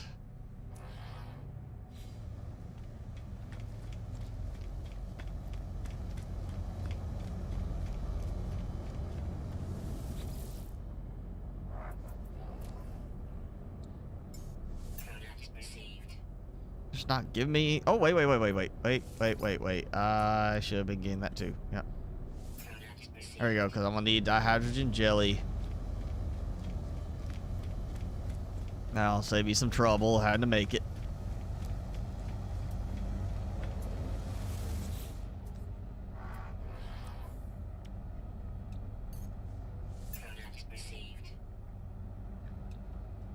Boom! Finally got one that actually has something worthwhile. Pure ferrite and magnetized ferrite in one guy. That saves you some trouble there. And you know what? Let's get that going. Technology recharge.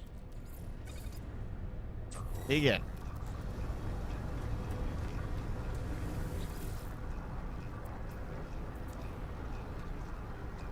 Let's go and buy that. Received.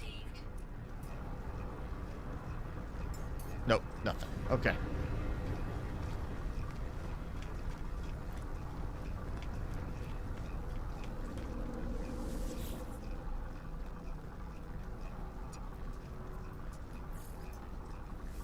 Yep. No Man's Sky really is one of those games now because it's so loose with the story aspect. Like, yeah, you get put in the direction, but you're not really pushed on that. Kind of like Ark. You're not pushed on the story. It's one of those games there's just so much to do. It's kind of hard to remember everything you need to be trying to do, everything you can do, and be like, oh yeah, I can do this. Oh yeah, I forgot about that thing. Oh, I forgot about this. You know, it's one of those games now that has grown so much that yeah, it's hard to remember everything you can go and work on at each spot for it, because there's just so much going on. All right, I'm gonna drop. Did I get some chlorine? Yes. I'll split this between these for right now. I always get the other one later. Now I need power. Don't have enough power. Really, I need electromagnetic, but I don't think I've got a spot nearby. Oh, and of course I don't have any gold. I gotta go buy a bunch of gold now.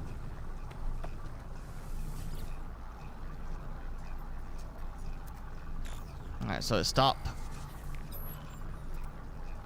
bugging me with that.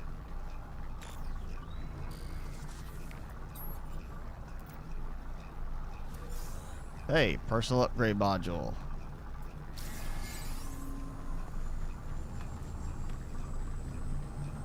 Alright, that's going. That's starting to build up. There we go. Got power. We got that working.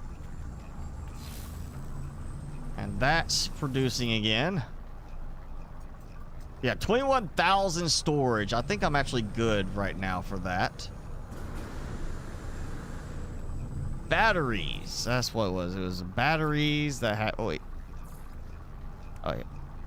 Batteries that had the ferrite.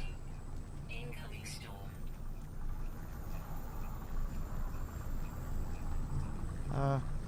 Yeah, let me just do this bird's eye.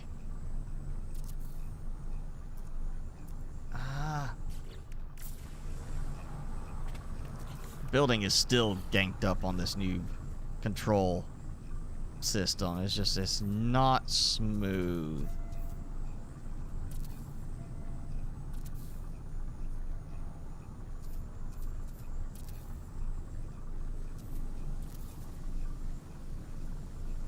Okay, I'm out.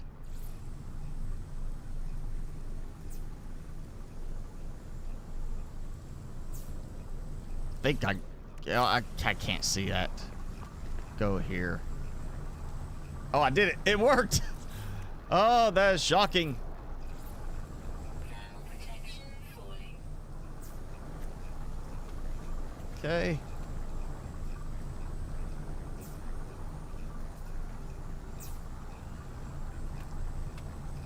I guess I should actually do it on this side. Well.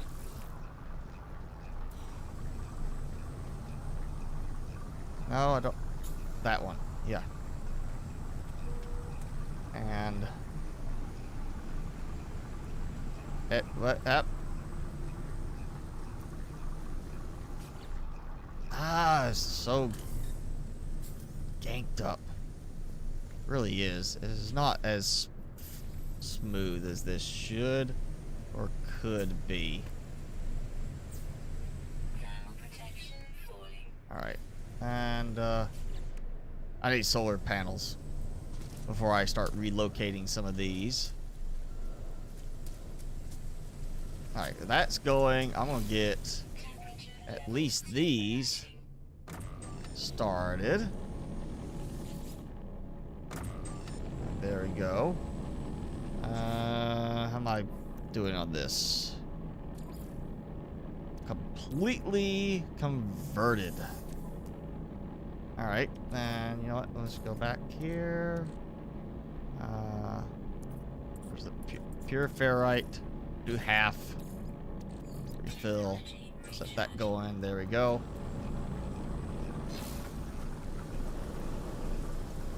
Oh, you know what?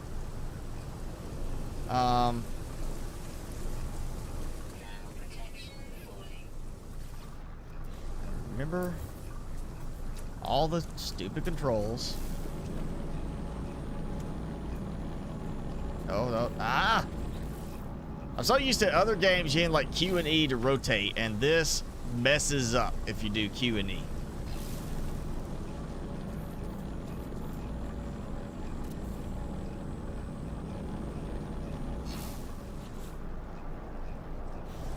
Wait, what?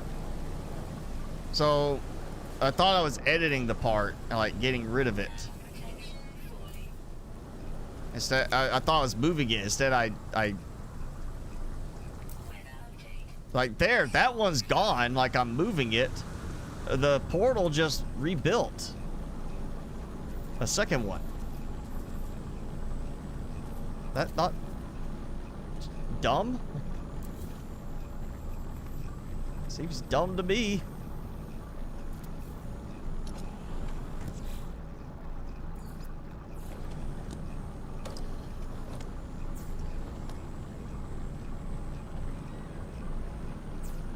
Okay, got that, and I'm just gonna go from here to here.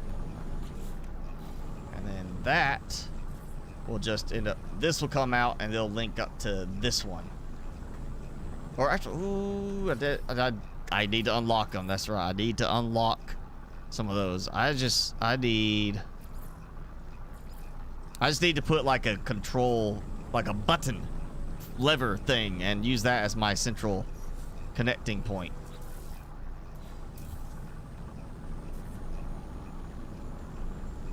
God, this is so unnecessarily confusing for their setup. Okay, well, I at least got that going. I'll go buy some gold.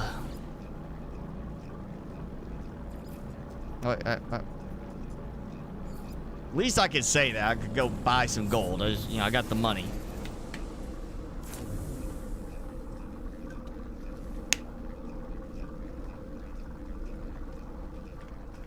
Let's see how good it is right here.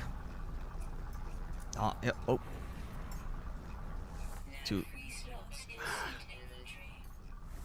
210,000 for that. Total ripoff.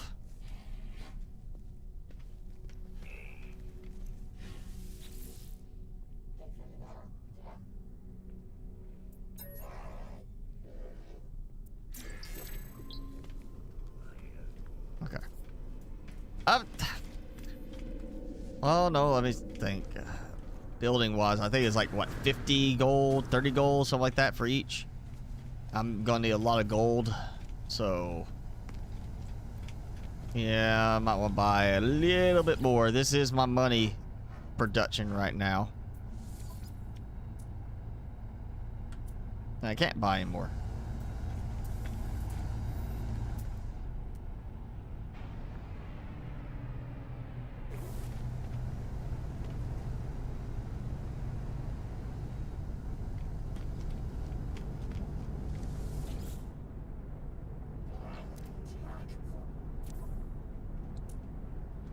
Silver.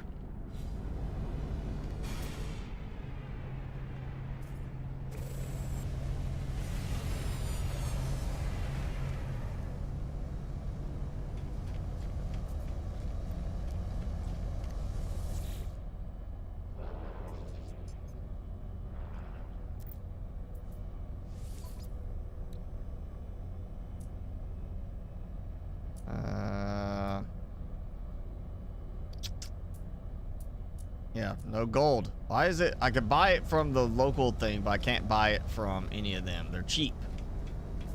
They don't have any bling.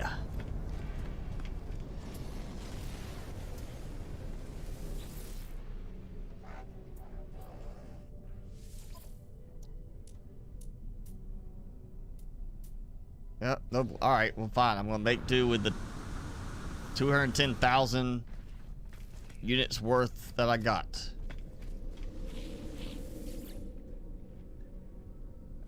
Go back to the colony spot.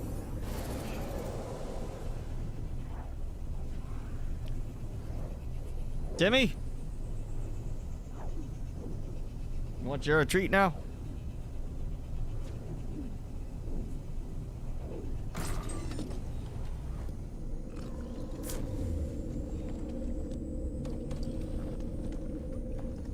Alright, yeah. Out of oxygen. Okay. Oh, let me get this done first. Alright, so I need one more. Oh, wait. That's right. Magnetized ferrite. Now I'm ready to build it.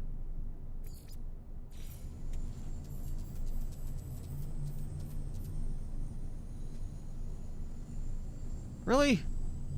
How's that? Like the other ones fit, but that doesn't fit? Are you kidding me?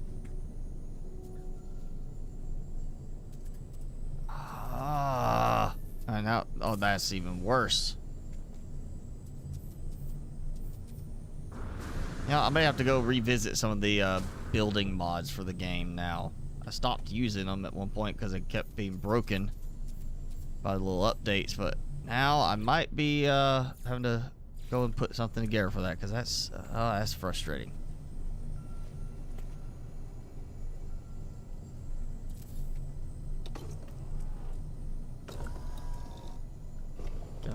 What? Wait, I said what? Wait, look at it again. Chromatic metal. Of course I'm going to be running out of chromatic metal. Alright, well that's at least that. Now let's go ahead and do this to... You know what, we'll do it other side there. Okay, so now... we'll take that out. That's redundant. And... Actually, I'll just move one of these.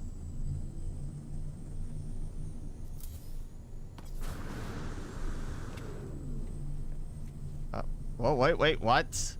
So that one will place, but not not the one I was trying to build brand new. It's like the one I wanted to build new would not place, but that existing one that I was moving worked fine. I really don't get that. That's off by a bit.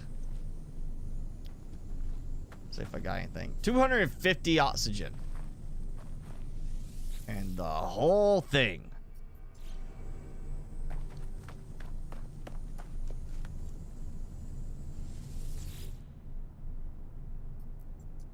Yeah, it might be time to just see.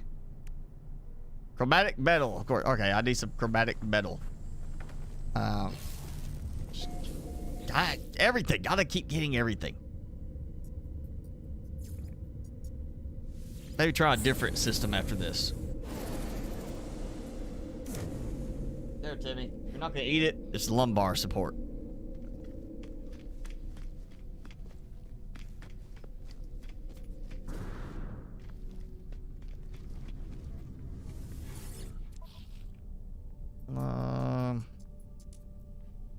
Oh, look, more gold. No, that's not my problem. I don't want to refine it. I just want to find somebody to buy it from.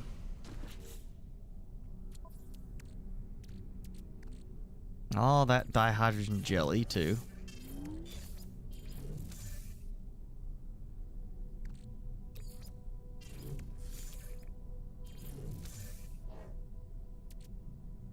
Life support module. I don't have room for it.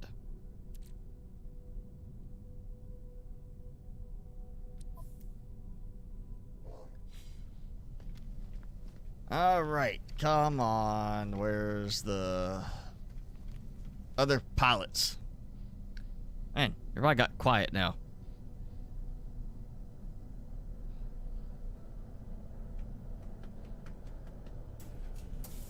So scratch Timmy then.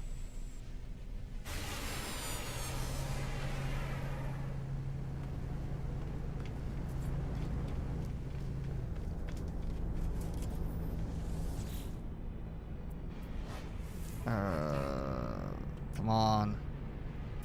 Seriously? It's the thing I need and they don't want to carry it. I may have to worry about getting to some better systems. There we go. Yeah, I'll go and get that.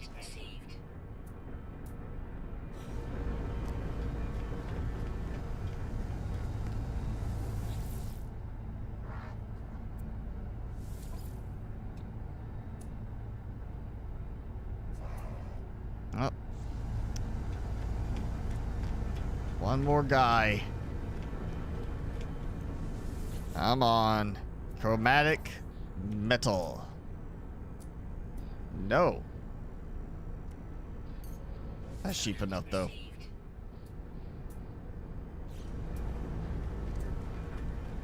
Wait, was there a new one coming in? I saw.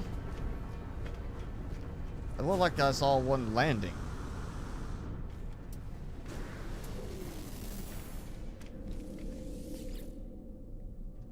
All right.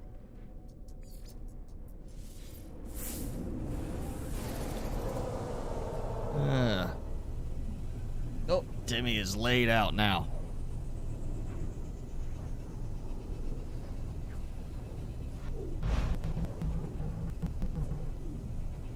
Oh, why it is specifically on this part of it when it shows that animation that it always locks up in the game for some reason. Yeah, Timmy. Got his neck support right there. His neck support treat. Gotta keep that neck level, you know. I'll put that in there. That'll work.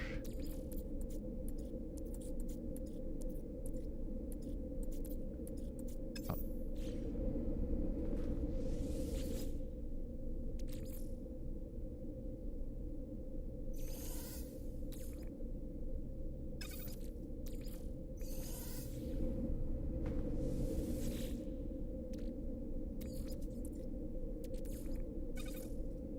There, let that run through. Okay. I was gonna build another one of those, right? Yes. Our gas extractor. Our supply pipe. And more electrical. Okay, got the extra batteries in place. Go ahead and do this. Well, you know, actually it's perfect timing because the solar is not going to be working very well right now. So I can just do... again, why every other game is like, hey, here's a button to help smoothly rotate, and we're not going to do that. Don't snap.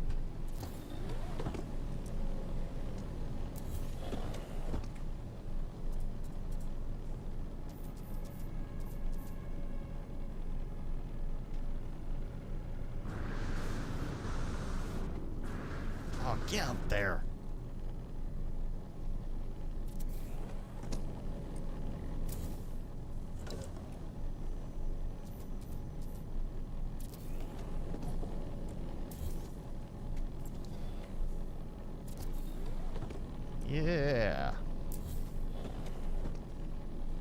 go. Getting all that moved. Wonderful. Wunderbar.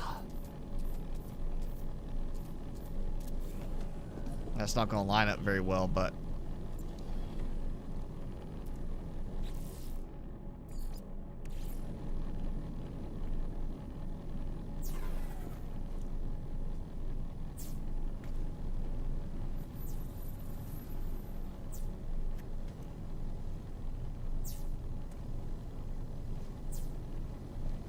then that's connected. There we go. Okay, is this powered? Yes, it still has some power. I'll let that go. There we go. That's going to take 23 hours, give or take, to fill up. Hopefully I've got the power to now keep it going nonstop. So it's just, 24-hour day, I can let it go. Oh. That's not good enough? That's not good enough for you to lay on anymore? Huh? Alright, I'm taking it. Put it away. I mean, my neck support later. Alright. So I need a total of... Which I can move that one. Is it gone? It did not maintain the connection. Okay, so now use up my other supplies, because it's one thing to have enough storage if you can't charge up the storage. It's another thing to not have enough storage but too much power. So I gotta make sure I got enough of both. Again, this is gonna make me some money. This is a big money maker.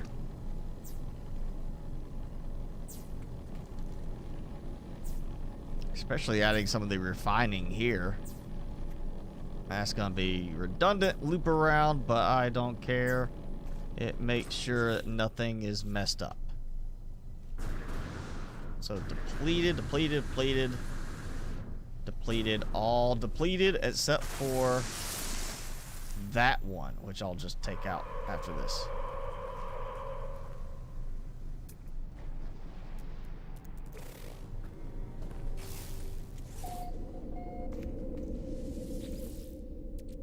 And there we go. All right.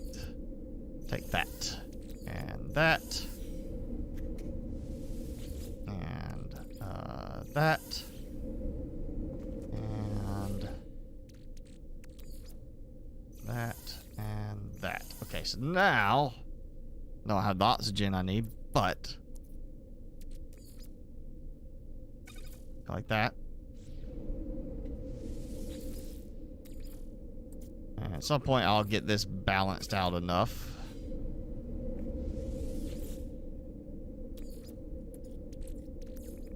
There we go. Okay, so now...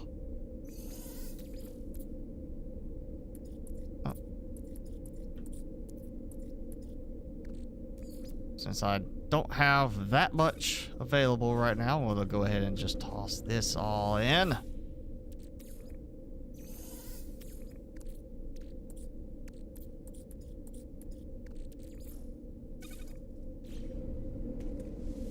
And balance it out later as well. There you go, like that. And then oh, I started it already. No, I didn't. Okay, so now that close to all of them being the same. I mean, 3,005 to 3,750. Or, yeah, whatever it was. So that will work. So that's gonna make a bunch of chlorine. I just need this to work. So that's, yep, 24 hours. And that's a good stopping point for that. Let's see, I need I need to clear some stuff out. Got too much of certain things.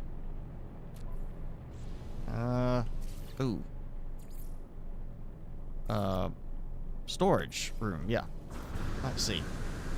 What does this cost? Oh, I can build it below it.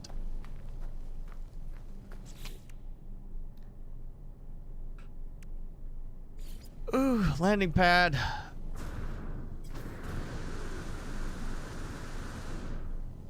Not worried about it actually, like, lining up. Ion battery. Can I make an ion battery? I'm missing components. Why would I not be? Okay. At least I've got some, you know, stuff going that's gonna produce stuff and make some, you know, money for me.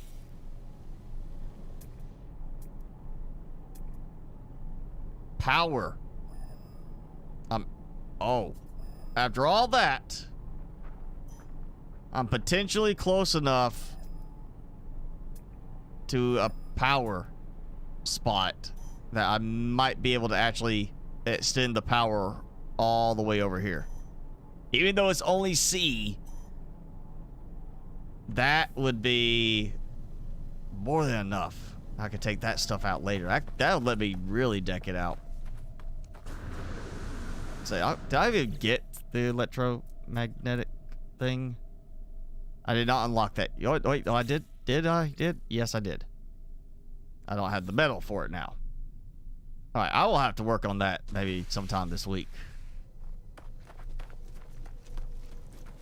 It's weird, like, I'll scan for stuff and it'll be like, this is the only thing here, nothing around you, and then I'll scan again after I do something else in the area or move outside the area, and then suddenly it's like, oh, by the way, now this is here. Like, that was not there before. And now suddenly I got an electromagnetic spot.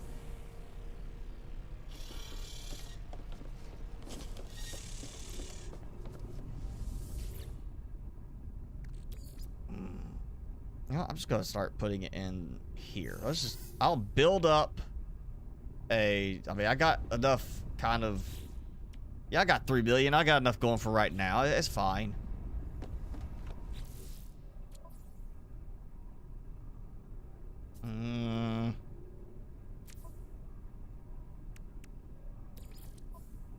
Do it right there. That one.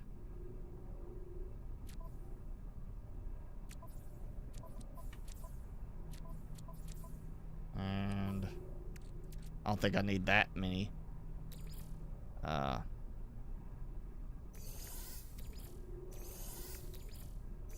There we go.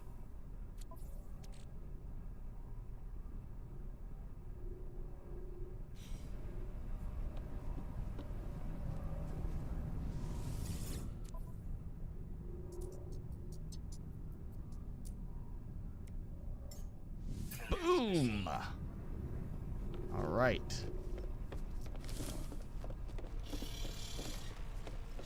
Yeah, I think at this point I can just, I got enough money to get by with what I need. I just gotta let my oxygen produce. Get tomorrow night, I remember to check it.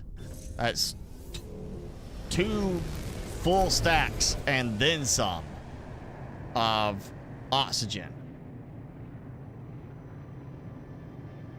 That's plenty of oxygen for me to use, and I'll make just plenty of stacks of chlorine. I'm just gonna build up a big stockpile of chlorine at some point, and then just be like, all right, I'm gonna go here, I'm gonna load up this, I'm gonna transfer whatever I got, go to the space station and just dump it all in one go. Get like tens of millions in one go.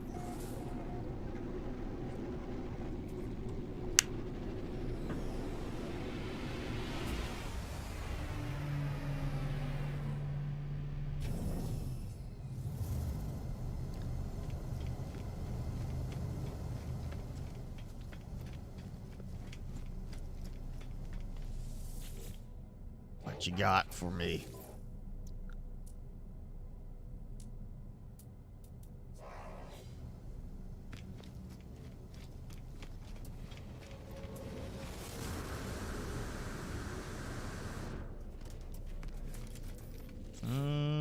Oh, I need to do something. I gotta start getting some nanites. Ooh, speaking of nanites, I know something I can do. I'll free up a space. Boom. It's not a lot, but it clears up a space in my inventory. Cadmium. Probably need to look at the cadmium drive, I guess, soon.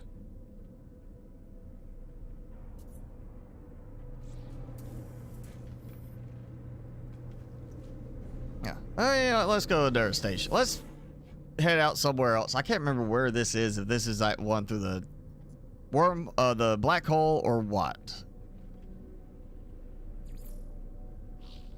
Adequate. Let's not do adequate. Comfortable. Destitute. Definitely not destitute. Promising. Yeah, that looks good. Good economy, you know.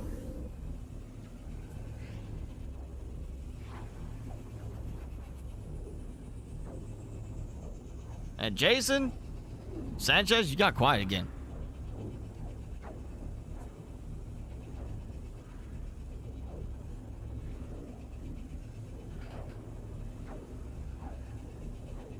Not sure why this takes so long between different systems.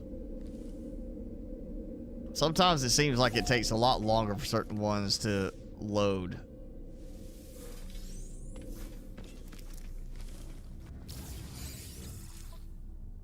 What we got?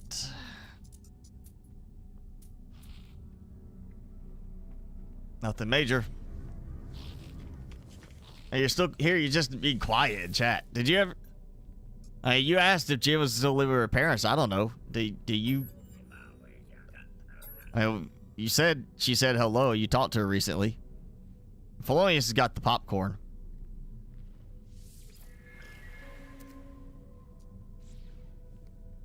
That reminds me, I haven't bought that ghost pepper popcorn in a while. I need to get some more of that. That was good. Just not a fan of popcorn because it, getting stuck in my teeth, kind of irritating. Yeah, I might need to go and get me some popcorn again. Order some more of that nice ghost pepper popcorn.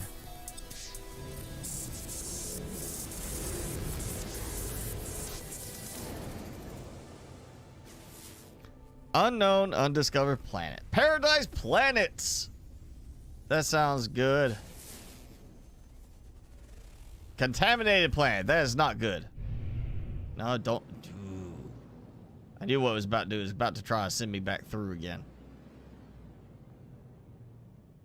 That doesn't look very paradise-like. Let's go ahead and put that out there.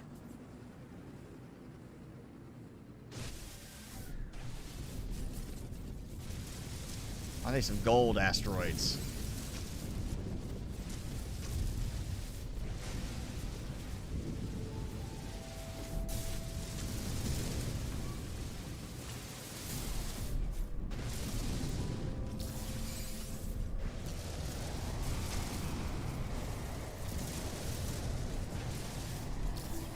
Ooh, gold nugget. There's another planet. Oh, Scorched Planet. Oh, I think I remember that one.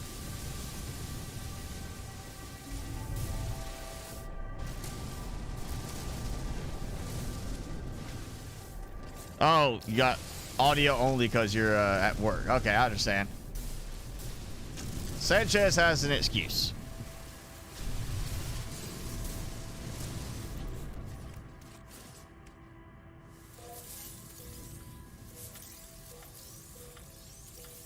Clear out all those. All right, where's that paradise planet? There we go. Paradise planet. Oh wait, there's another planet. Okay, I thought that was the same one I was looking at previously. Because it's a similar green color. Acidic planet. Yeah, no, we'll go with paradise. It looks like it's possibly mostly water. It is. It's a lot of water and a bunch of small islands. Doesn't sound good in terms of travel.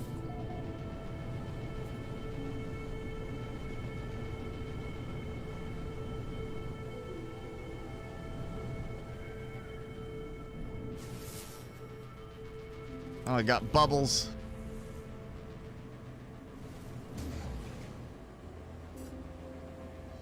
Whoa, whoa, whoa.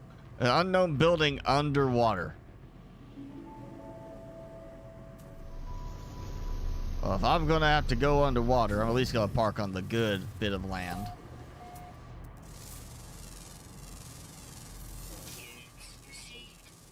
Armored clams.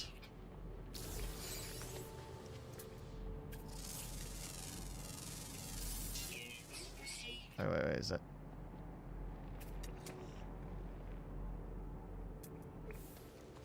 I need to find me a creature I can tame that is rideable and flyable. Those are always so great. Get one of those, you just, I mean, they're not fast like a ship, but, you know, it's fuel-free flying.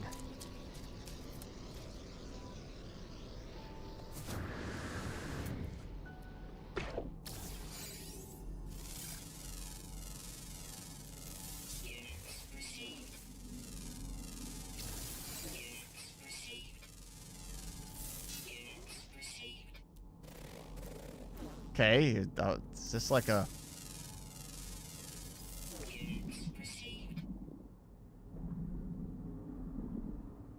I guess this is a glitch because it shouldn't be underwater. Well, this is supposed to be like the land collapsed underneath it.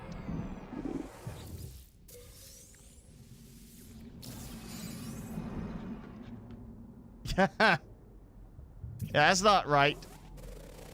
I'm supposed to do that.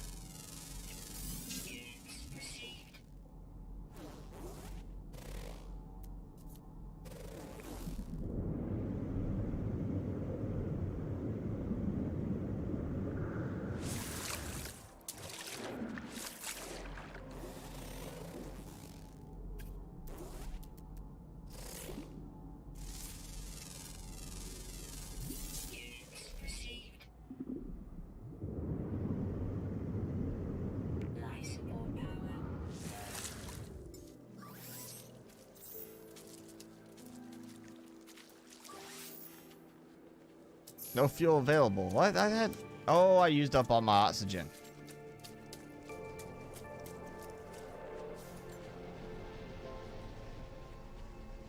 Let's get the bugs away from me.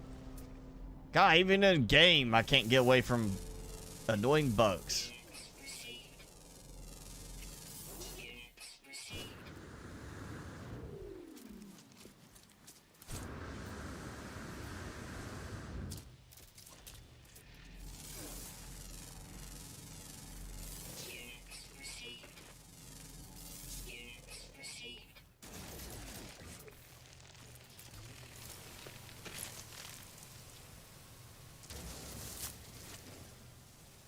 I'm still not a fan of the fact that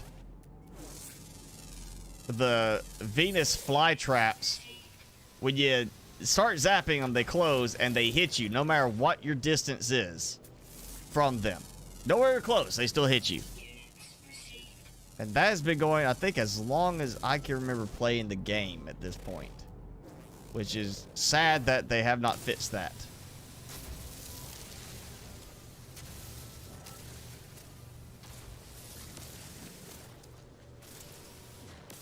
Okay, apparently I'm not supposed to interact with the bubbles.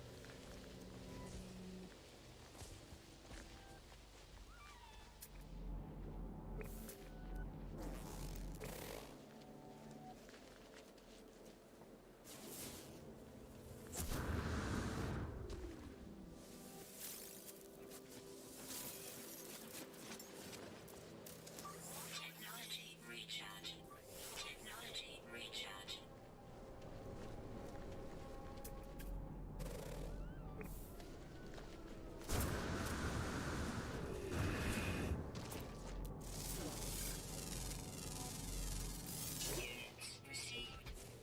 Wait a second.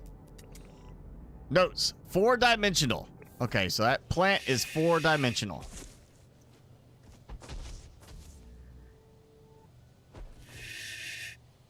He's like, come at me, bro. Keep bumping into me.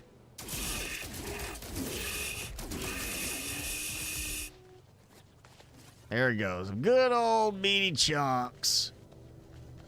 Part of every space explorer's diet.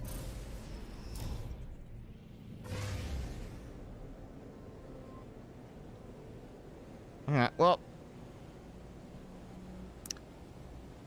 Typically, the watery planets are not as good for finding data spots because there's just not enough land.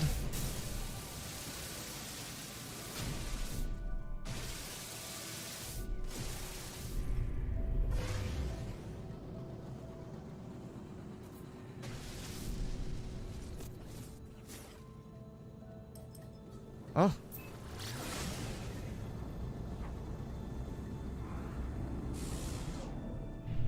Let's see, where we at? We got about half hour left. Not enough time to get any serious oxygen production going. I guess, you know, I can go try to find another spot. Maybe find something for a mineral type on a planet. I guess I could do that here. Possibly find something useful in a decent spot.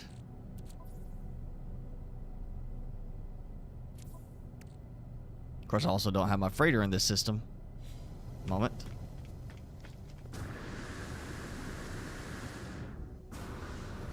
I mean, Paradise Planet is enticing, but kind of thinking maybe just go ahead and jump again.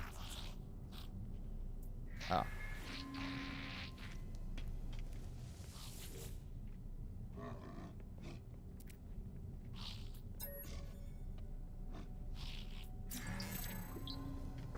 All right. That's enough language learning. I feel like I need to go and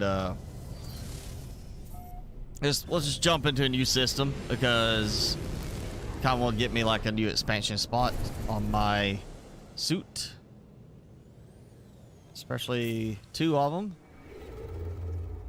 Alert. Navigational data received. Okay, another black hole.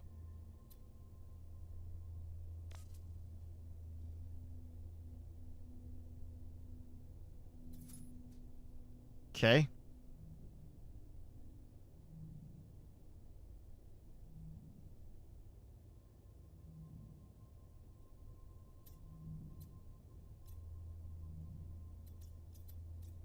Okay, why get there? Why'd I have to make that so difficult now to do that?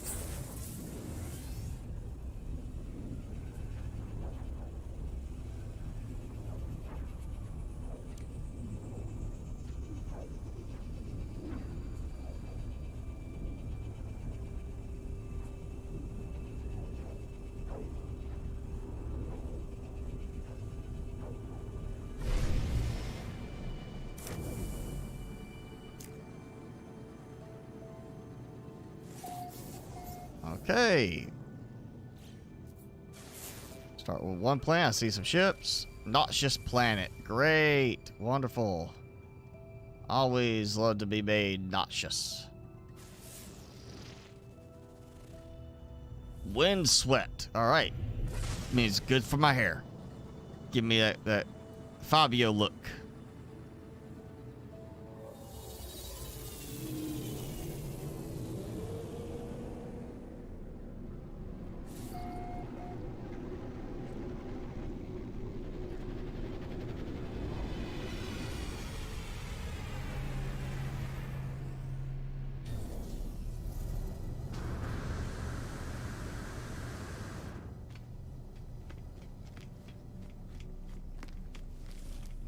First things first, getting my upgrades. And I'm actually gonna throw it up here. Oh, I did have a spot open, it just didn't look like it. Well then.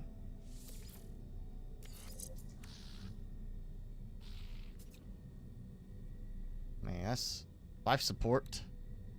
I gotta move this.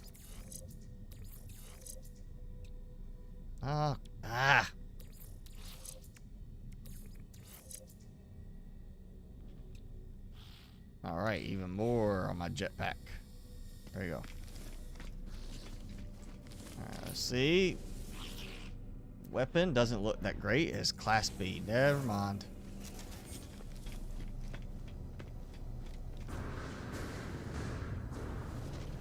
We'll see how the economy is. What kind of trade goods I can get.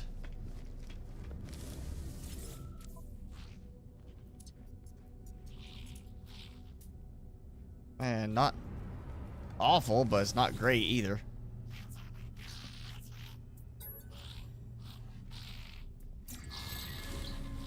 Hey, I learned the geek word for stupid. Awesome. We can apply that quickly with some of them.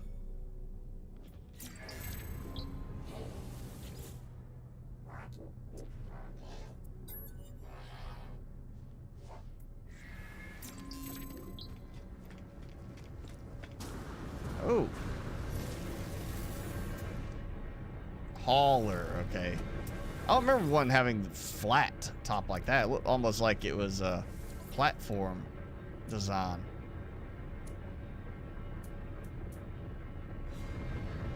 Well, let's go down, look at one of the planets. Actually, discoveries. What do we got? Got 5 planets and 1 moon. All right, so surely at least one of them is gonna be something worthwhile.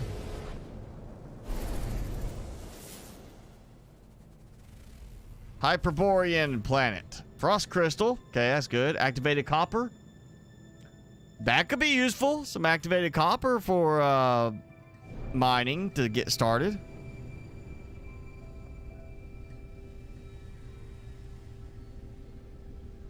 That eliminates me having to do as much with the copper.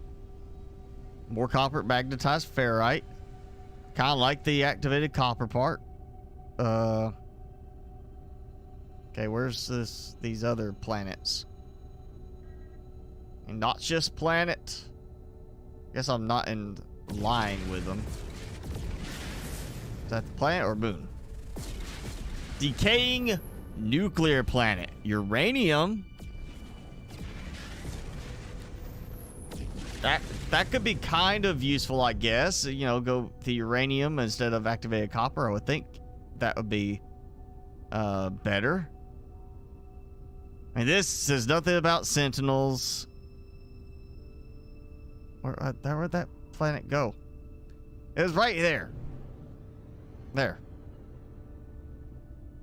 Also says nothing about sentinels.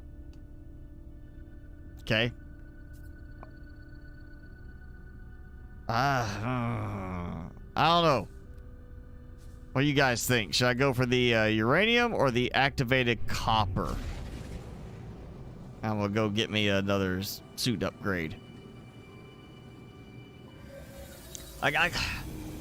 The uranium, I won't say I think costs more in terms of money, but the activated copper gives me some useful possibilities in terms of the refining, if I remember right. And it's activated, which makes it more expensive than regular. I can't remember if activated copper can be used with producing chromatic metal.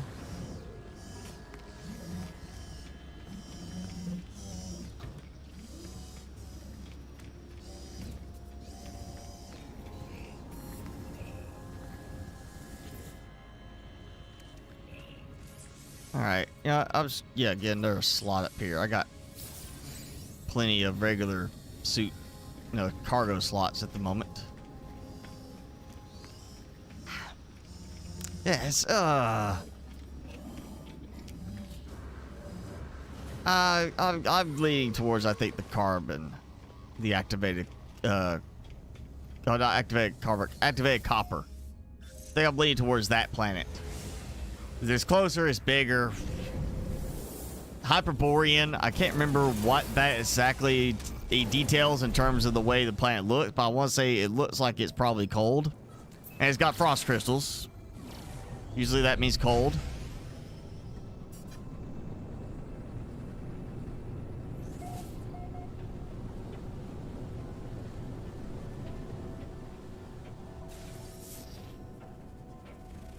Okay, right off the bat, we got a little structure with a landing pad. No. Sentinels defending a cargo spot. I am not messing with them right now. I really don't care. Deal with them.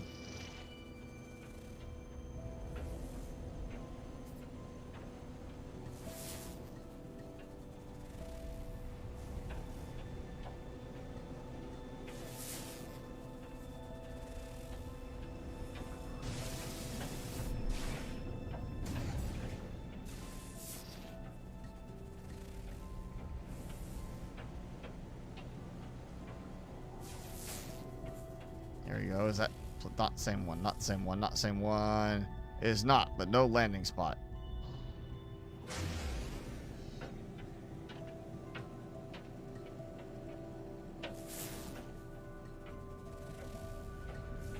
Well, there's one nice landing pad to land on. It's not too much to ask. It's one little spot. Somebody's got like a nice warm base I can go hang out in for a moment. Then go take off walking around looking for a good spot. And oh, I see it. It's not a base, but is a landing spot next to a communication tower.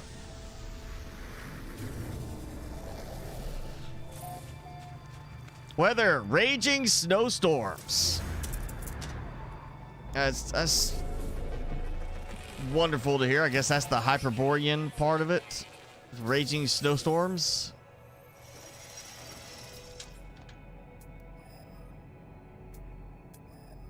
Power. No power. B-class deposit, though, nearby.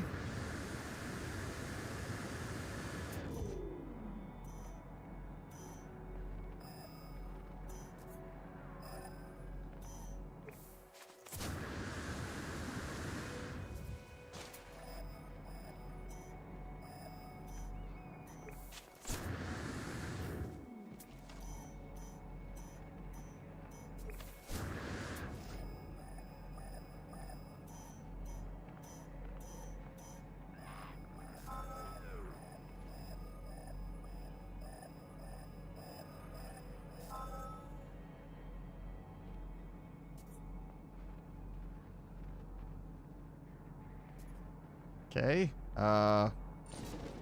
Guess I'll put it right here. I feel like it used to let you like see where the center of it was.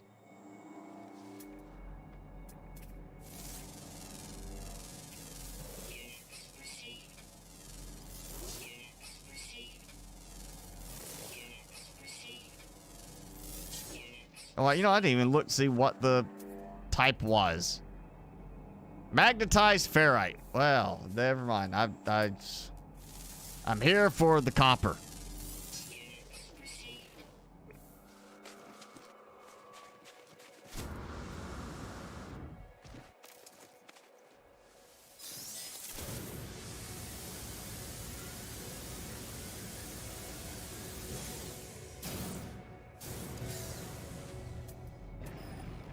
Okay. No nearby hotspots. All right, we're back in the boat. Hollow terminus detected. I swear, if it's pointing to this tower, I was like, if it's pointing to that tower, I would have been like, I can't believe you waited till I launched. Like right after I take off, it's like, hey, go back here. Fortunately, it's not doing that.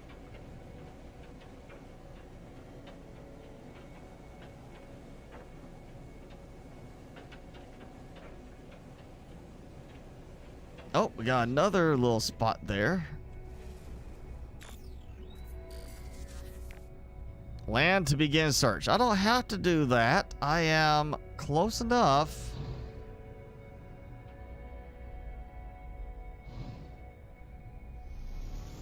Here. It better count this. It better not be telling me I gotta land specifically right there for that.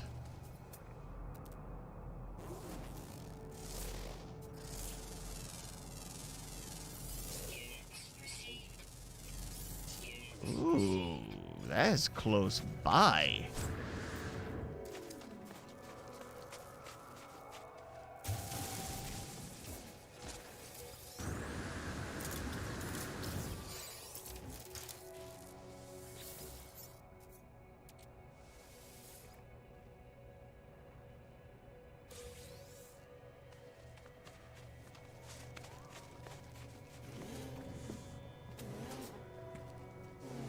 Okay, yeah, come on. Preferably one of these should have the little thing where I get some nanites from it, you know. That extract nanites. There we go. It's not much, but it's something.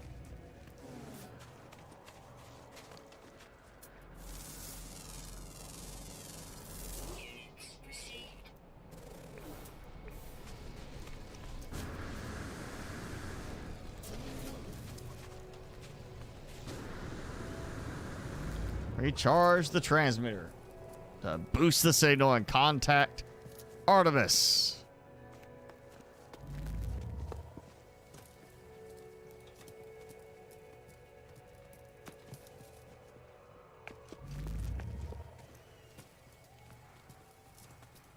Yeah, I mean, I can understand it's not like here's an exact pinpoint on the whole land at this location, but, you know, I mean, with it being that close, it should just be like, yeah, I found this, is fine.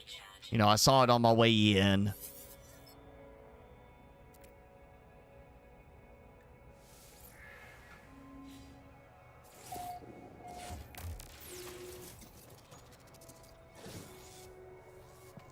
Of course, I would think at the same time that something like this advanced, there'd be GPS, you know, some kind of thing maybe that, even though we don't have satellites, it would work.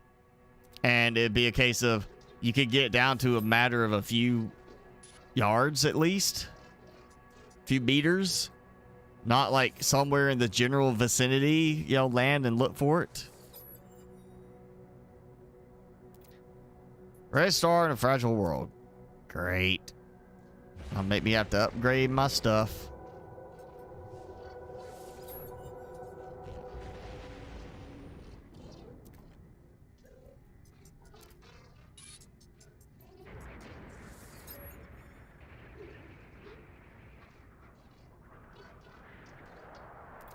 Okay. Build big signal boosters across this system. Maybe I don't want to do that.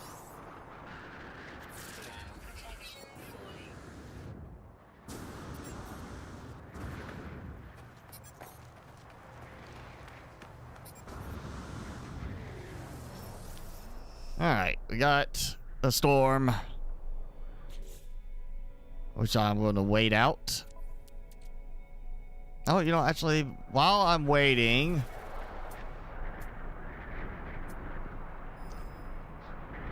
Class A and Class C, Class C power and Class A mineral.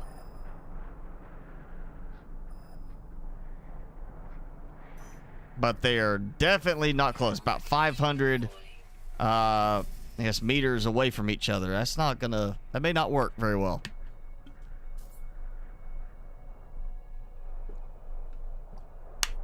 Especially if it's not a copper deposit.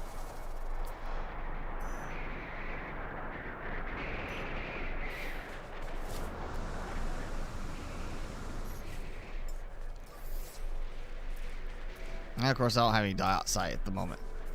I guess I am waiting out the storm.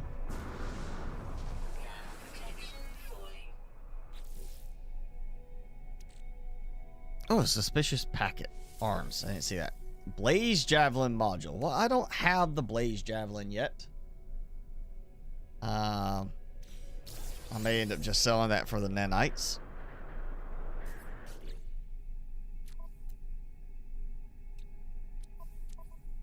Not like I'm specifically wanting to keep that one particular multi-tool. Did it finish? Oh, there's the wind.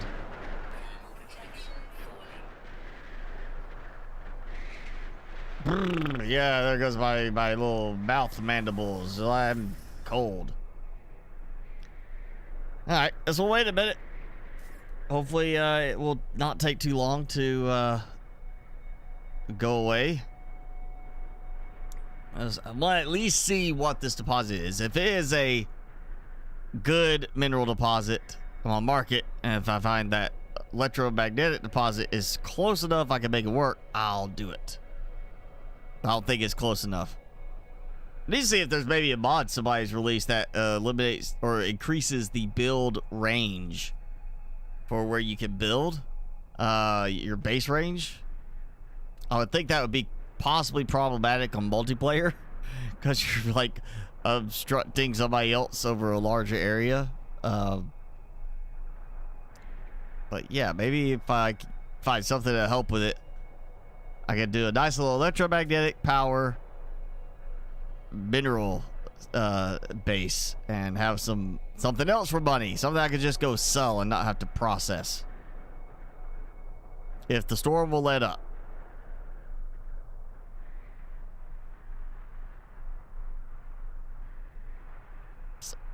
Sometime.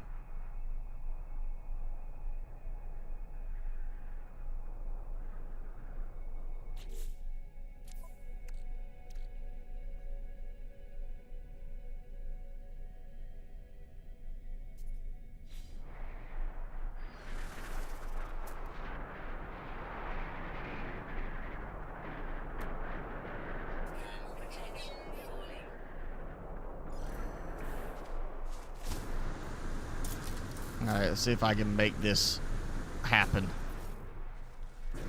Well, except I can't run up the hill. Come on now. Oh.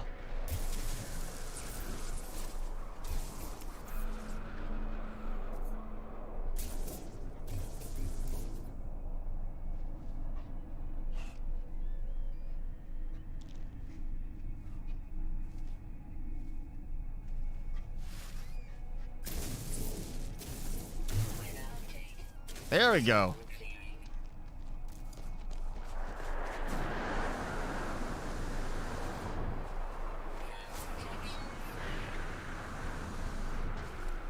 Well, storm clearing. It's apparently not clearing quickly enough.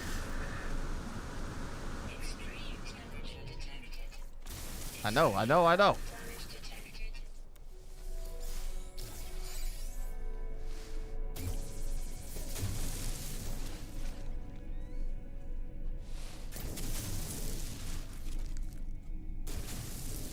I have to do?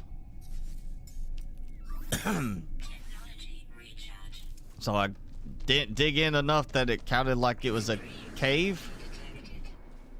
That's not nice.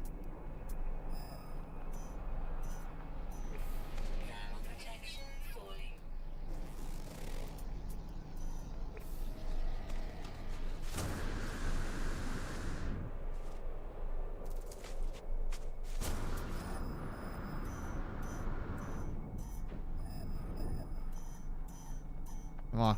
Just tell me what it is.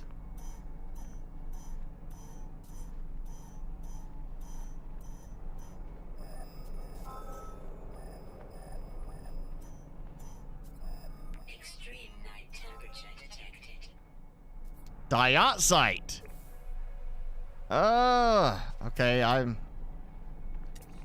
just not looking out on that right now.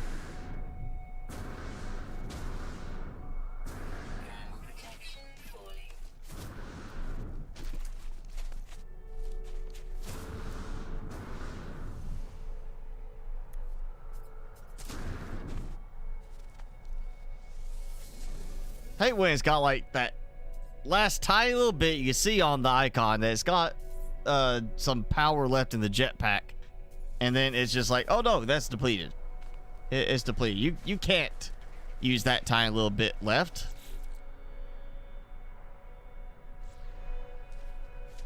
All right. Well, personal refiner is a good idea. I really like having that. It does help with small stuff. I wish it was still something you could move into the other spot. I do see that since the last time I played, last time I remember it, they got rid of that extra, you know, the cargo space separation. So you have like just one, and then the cargo, I guess, stacks like it should on that instead of a smaller one, and you can't mix and match the technology spots now. But yeah, I like that. It's just, it's not the fastest thing if you're not doing a lot of refining. And I think at that, we'll just head back to the space station. Because we're coming up on the 3-hour mark, and unfortunately, I've already got work calls I got now return, it looks like. So yeah, can't drag it on today, and I'm gonna have to go ahead and call it pretty much right at the 3-hour mark. Timmy's like, he's just conked on out. He's just like, I'm just gonna lay out now. He's gone to sleep again. He ain't saying his name. Those eyes are shut. He's tired. He didn't sleep well. He kept me up during part of the night because of the storms. And he played hard this morning. He got in his workout. Yeah. He needs his nap.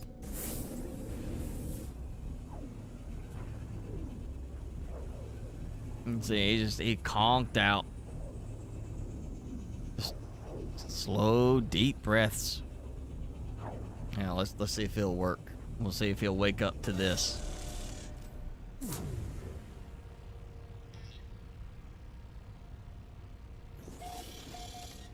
See if he... Oh! He smelled it. Yep. You want this? No. He smelled it. He's not interested in it right now, but it woke him up. It's like that video somebody posted of like their pet pig be perfectly asleep snoring. You put a cookie in front of its mouth or in front of its nose, and it wakes up smelling the cookie. Can't remember if it was like, oh, so it's like a pet pot-belly pig. I can't remember if that was like a YouTube or Facebook one specifically. Yeah, he's tired. He said, I played hard. I chased the ball around earlier. I did my running. He was halfway through his steps for the day by lunch. So he got in plenty of steps. He usually goes over his daily step count anyway.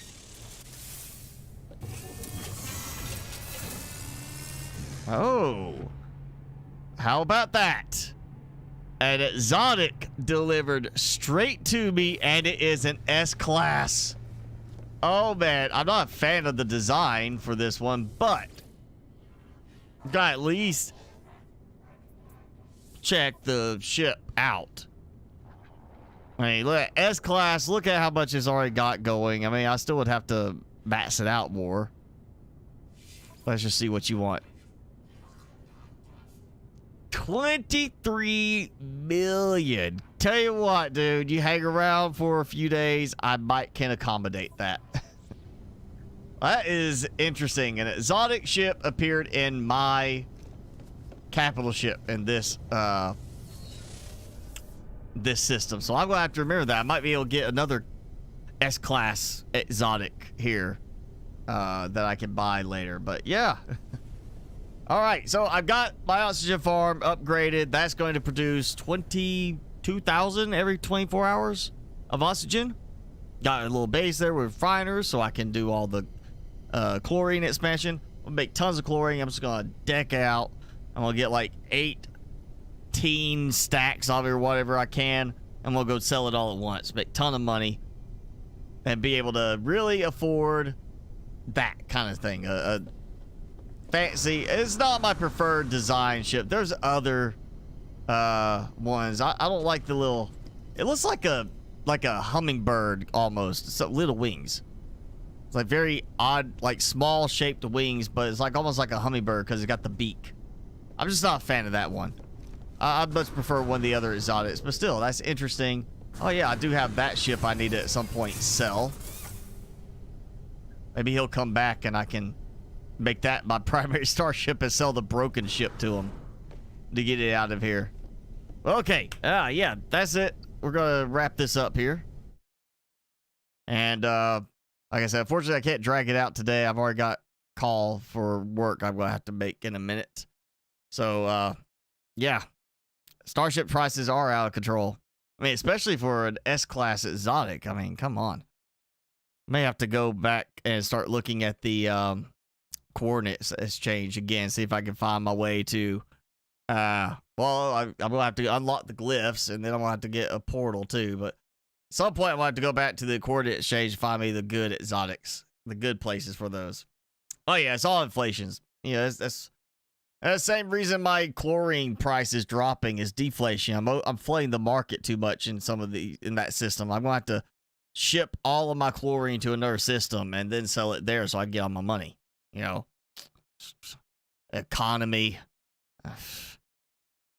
So yeah, that's another successful round of No Man's Sky.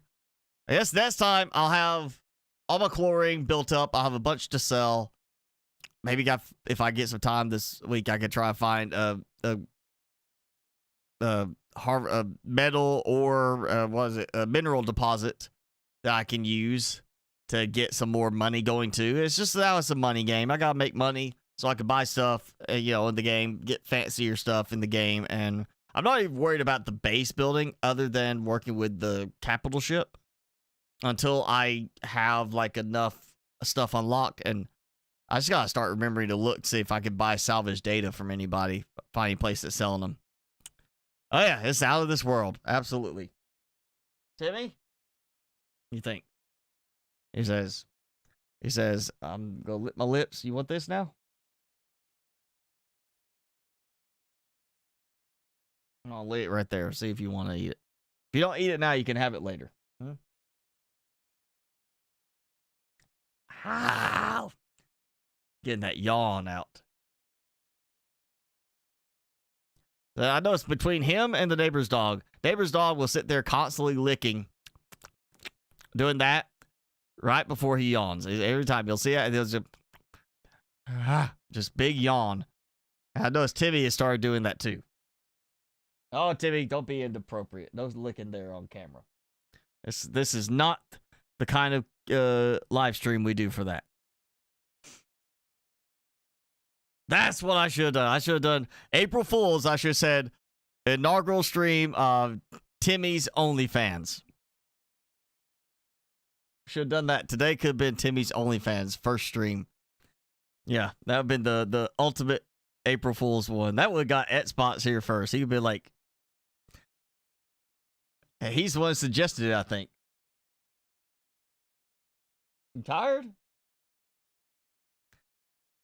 Well, all right, here we are. We're at the 3-hour mark. And again, unfortunately, I got work call I got to make. So otherwise, I would stick around for a little bit longer chat, but can't do it today. So as it stands, have a good rest of your day. Good rest of your week. Be safe, be healthy, and yeah, we'll do this again next Saturday. No April Fools involved. And until then, I'll see you next time.